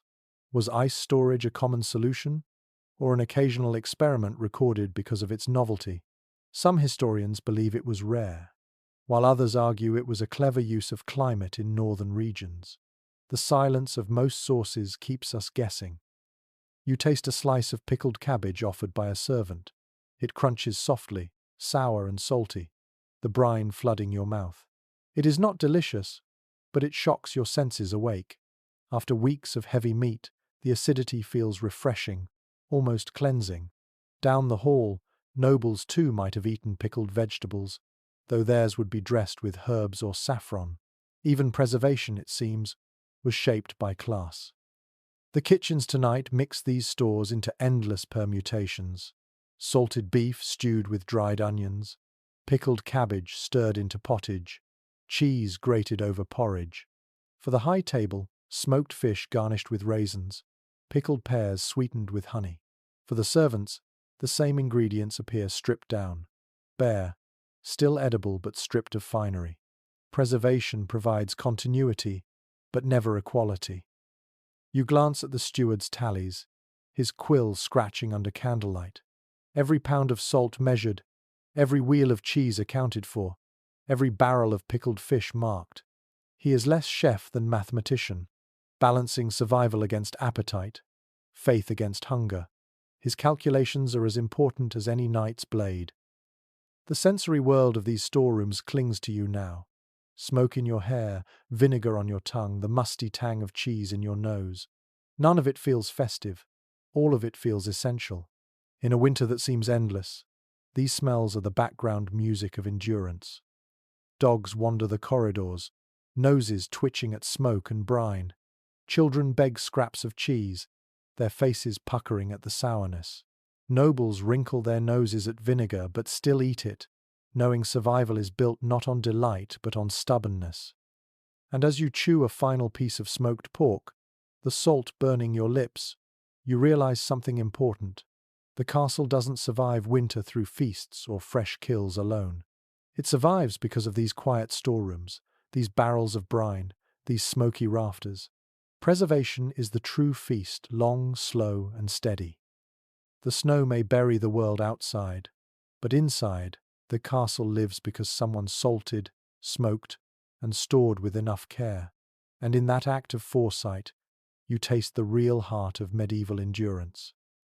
The sour tang of pickled cabbage still lingers on your tongue as you climb the winding stair toward the cellar.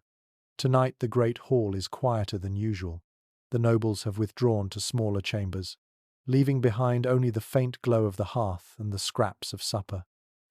It is in these more private spaces that another part of winter dining emerges: ritual and etiquette. Food inside a castle was never only about filling bellies. It was also a performance of rank, piety, and power. A fact that leaps clearly from medieval etiquette manuals is that meals followed strict codes of behavior.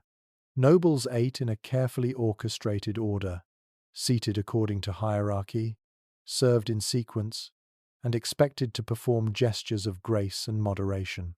Even in winter, when food was scarce and repetitive, the ritual of how it was eaten mattered as much as what was on the plate.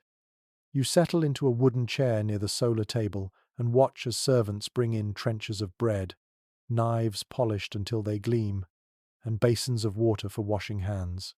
Nobles dip their fingers delicately, drying them on linen cloths. At the far end of the chamber, musicians pluck strings softly. The food itself may be the same salted beef or barley bread that servants eat below, but here, presentation transforms it into an emblem of control. One quirky custom noted in several accounts: carving was often a specialized role, performed with elegance like a kind of choreography. To carve a joint of meat or portion a pie before the Lord required training in graceful movements, almost like a dance. Imagine a young squire slicing venison with theatrical sweeps, his knife glinting in firelight, as much performance as practicality.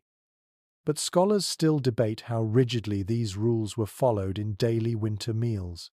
Did nobles truly observe elaborate courtesies even on bleak January evenings, or were such rituals reserved for high feast days? Some argue that formality persisted always, while others suggest fatigue and scarcity softened the rules in private.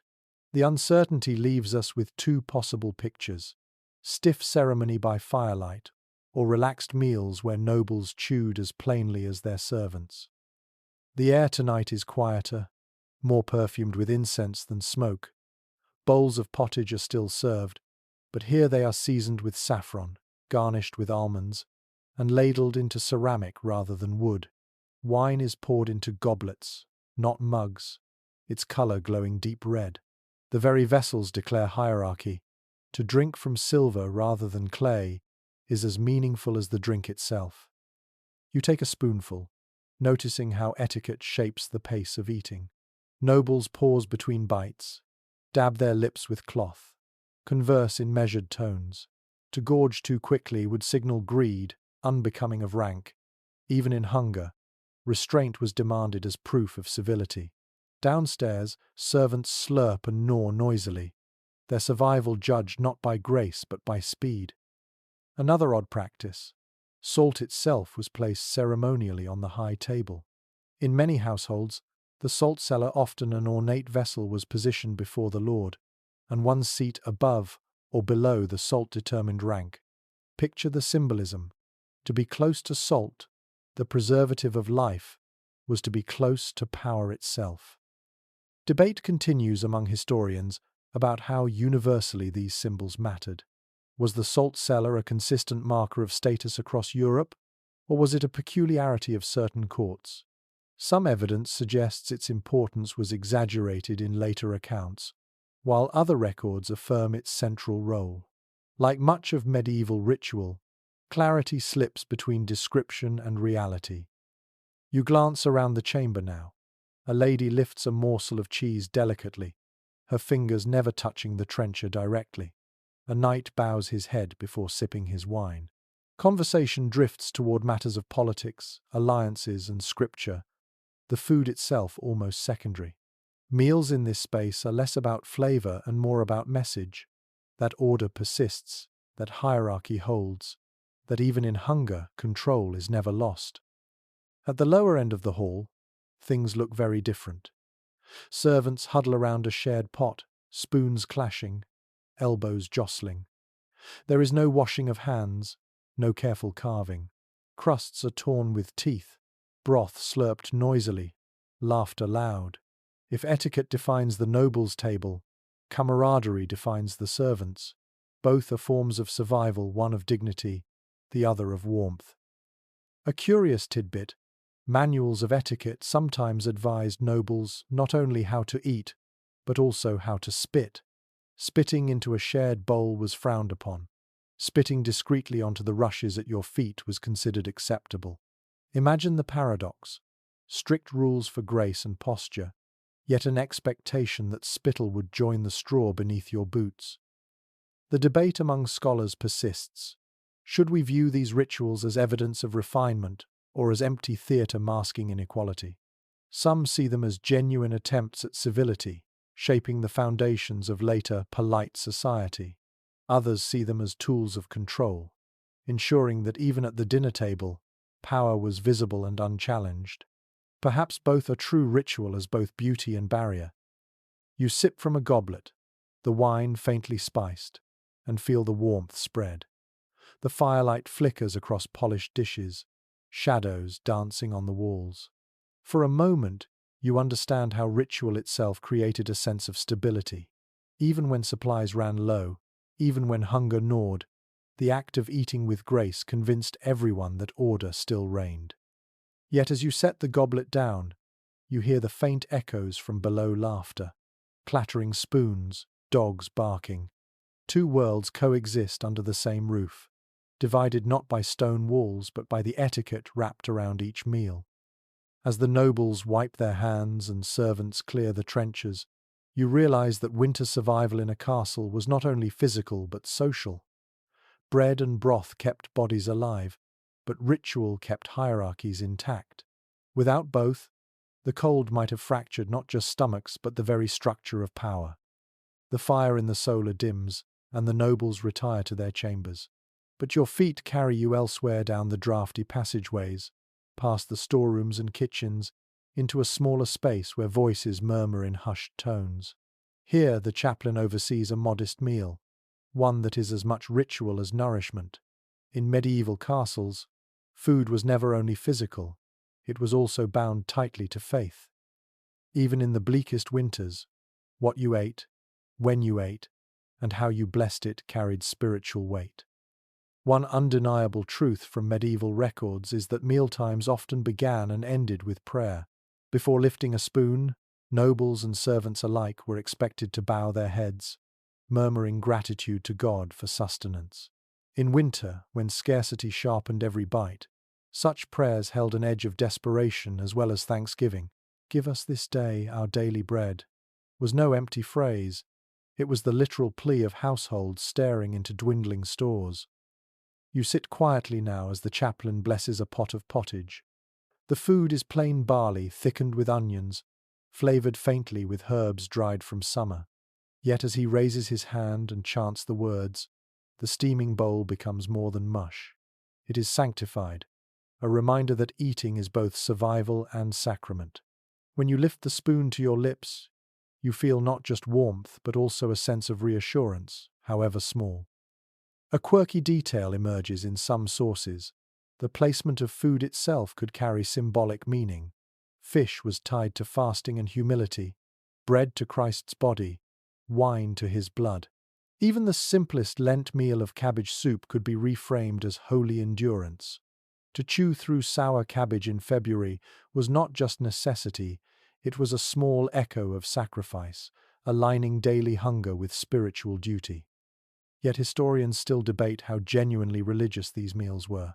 Did nobles and servants truly contemplate theology with every bite? Or were the prayers and symbols little more than habit, quickly forgotten once the first spoonful passed their lips? Some argue that faith saturated every aspect of life, while others see these rituals as perfunctory, more social expectation than spiritual fervor. The silence of ordinary voices leaves us guessing. You glance around the small chamber. A loaf of dark bread rests on the table, its crust cracked, its interior dense. The chaplain slices it with deliberate care, distributing pieces evenly. For him, bread is not only nourishment but symbol, and the act of sharing echoes the sacred. Servants chew slowly, their eyes lowered, their hunger briefly reframed as devotion. What might surprise you is that religious calendars dictated much of what was eaten in winter. Feast days allowed indulgence: meat, pies, even spiced wine, while fast days pulled diets back to roots, fish, and pottage. The rhythm of scarcity and abundance was shaped as much by liturgy as by supply. Imagine planning your winter meals not only around what you had, but also around what you were allowed to eat according to the church's clock. Another odd practice described in some chronicles: almsgiving of food after religious services.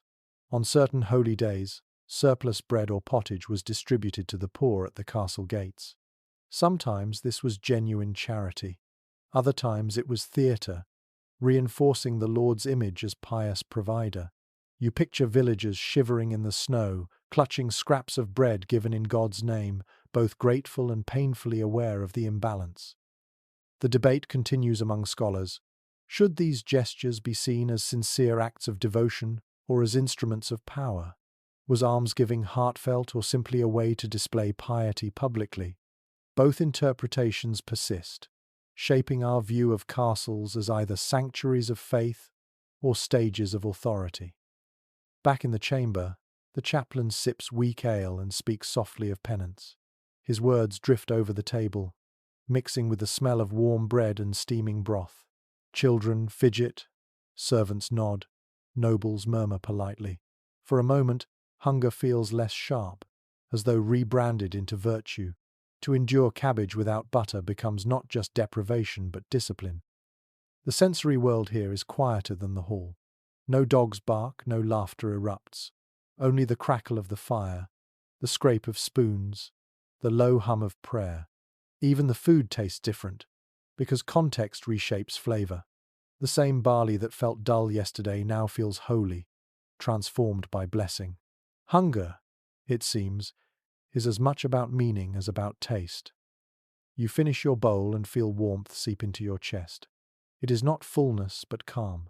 The chaplain's words, the steady rhythm of prayer, and the humble food all conspire to make the winter feel less cruel. Faith does not fill stomachs, but it steadies hearts. And in a castle where despair could be as deadly as cold, that steadiness was its own kind of nourishment. As you leave the chamber, the snow presses harder against the shutters, the wind moans louder, and the torches flicker in the draught. Yet inside you carry a strange comfort, born not from meat or honey, but from ritual. Food in a medieval castle fed both body and soul, and in winter, when the body weakened, perhaps the soul needed feeding most of all. The chapel's prayers fade, the hall falls silent, and the castle seems to sink into the deepest stretch of winter. By now the salted pork has grown tougher, the pottage thinner, the bread darker. Supplies are carefully measured, the steward's records growing more anxious by the day. It is here, in late February and early March, that households enter the harshest season of all, what some called the famine months. It is a fact preserved in many estate accounts that by the end of winter, provisions were stretched thin. Barrels once filled with salted fish now revealed briny sludge at the bottom.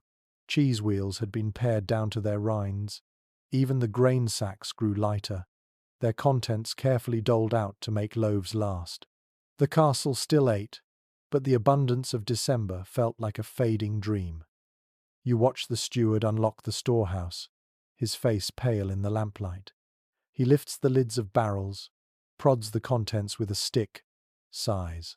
Every handful of grain is weighed, every wheel of cheese tapped for hollowness, every salted haunch counted again. His job is arithmetic in flesh and salt, how to stretch what remains until the thaw of spring. A curious, almost grim practice surfaces here. Some castles resorted to bulking pottage with sawdust, like bran or ground peas when grain ran low. The mixture filled the stomach but often caused discomfort. Imagine lifting a spoonful of porridge that tastes faintly of bitterness and grit, swallowing it anyway because there is no alternative. Yet historians still argue about the scale of late winter scarcity. Some estates may have managed stores so well that hunger was kept at bay, while others struggled chronically, their people thin and sick by March. Archaeological evidence of malnutrition suggests that shortages were very real, but whether every castle experienced them equally remains uncertain. The debate lingers like the taste of weak broth never quite resolved. The kitchens in these months are subdued. Gone are the bustling scenes of pies and roasts. Instead, one cauldron of pottage bubbles quietly, thinner each week, flavoured mostly with onions and leeks pulled from dwindling stores. Bread loaves shrink, their flour stretched with rye or oats. Servants work silently, their chatter dulled by weariness. The air smells not of feasting but of quiet endurance. At the high table, nobles still receive better fare, though even their meals grow simpler. Spices appear less often, imported fruits vanish, and sauces thin. A roasted fish might still be dressed with herbs, but the portions are smaller, the variety less dazzling. For servants at the lower tables, bowls are filled with watery pottage and scraps of bread, barely enough to quiet hunger. Children's faces look thinner, their cheeks hollowing. What might surprise you is how creative people became in these months. Cabbages that had begun to rot were peeled back to the still edible core. Pickled vegetables, sour and limp, were stirred into stews. Dried peas, tough and bland, were boiled into mushy pastes. Even bones already boiled once were reused to add flavor to the next pot. Waste was unthinkable. Another odd custom noted in some chronicles: when supplies grew dangerously low, some households observed ritual fasts, blending necessity with piety. By declaring abstinence holy, they softened the shame of hunger. Imagine kneeling in the chapel, stomach growling, convincing yourself that skipping dinner is not deprivation but devotion. In such moments, faith became a strategy of survival. The debate among scholars persists here too. Were famine months an inevitable feature of every winter, or only in years of poor harvests? Some argue that castles with wealth and trade connections always avoided true scarcity. Others point to recurring evidence of late winter hunger, suggesting that even the rich could not entirely escape the rhythm of dwindling stores. The truth, as ever, seems to shift between resilience and fragility. You take a spoonful of the late winter pottage. It is thin, almost watery, flavored mostly by onion. A chunk of bread, coarse and sour, floats in the bowl. It fills your stomach, but only barely. You chew slowly, savoring each bite not for pleasure but for its promise of keeping you alive one more day. Around you, servants do the same, their spoons scraping bowls until not a trace remains. The hall is quieter than ever now. Gone is the roar of feasts, the laughter of Christmas, the spectacle of swans and saffron. Instead, silence hangs heavy, broken only by the clatter of spoons and the sighs of weary bodies. The dogs lie still, too tired even to beg. Hunger has stripped away noise as much as it has stripped away luxury. And yet, there is endurance. Even in scarcity, the castle continues. Fires burn, bread bakes, pottage bubbles, prayers are said. Each day survived is a victory, however small. The memory of honey, venison, or spiced wine lingers, a reminder that winter has not always been so bleak and will not always be so bleak again. As you lean back from your empty bowl, the snow rattles harder at the shutters, but somewhere beyond the frozen moat, buds are waiting to break, fields waiting to thaw. Hunger is sharpest now, but the turning of seasons is inevitable. Spring will come, and with it, fresh greens, new lambs, and relief. For now, survival is measured in bowls of watery stew and crusts of bread, but survival itself is enough. You close your eyes, stomach faintly aching, and feel the weight of winter pressing down. Yet you also feel the flicker of hope that has carried the castle this far. Food has been salt, smoke, cabbage, porridge, and scraps, but it has also been ritual, celebration, and endurance. And in that endurance lies the quiet triumph of every medieval winter. Now, as the torches gutter and the last embers fade, let yourself drift.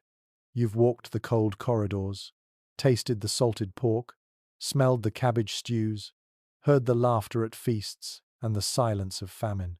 You've seen nobles sip saffron wine, servants gnaw trenchers, children giggle over honeyed porridge. Through every meal, winter pressed at the walls, yet the castle endured. Close your eyes and picture the hall. Stone walls thick with frost, rushes on the floor, a single fire fighting against the draught. The tables stretch long, bowls steaming, spoons clattering, dogs padding beneath benches. At the far end, the lord raises his goblet. At the other, a child chews bread quietly.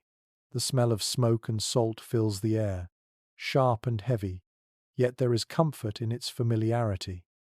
Let your breath slow as you imagine the kitchens, the hiss of cauldrons, the crack of knives, the thump of dough kneaded by tired hands.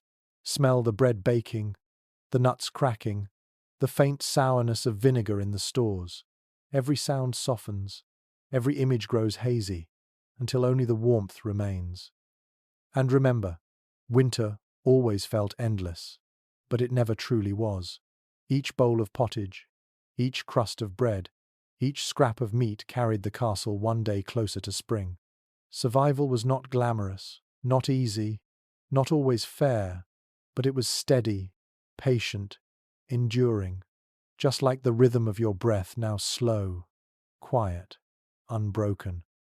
So rest here, in the great hall of stone and fire, where the cold presses outside but cannot touch you. Let the heaviness of full bellies, the calm of prayers, and the promise of spring wrap around you like a blanket. Sweet dreams.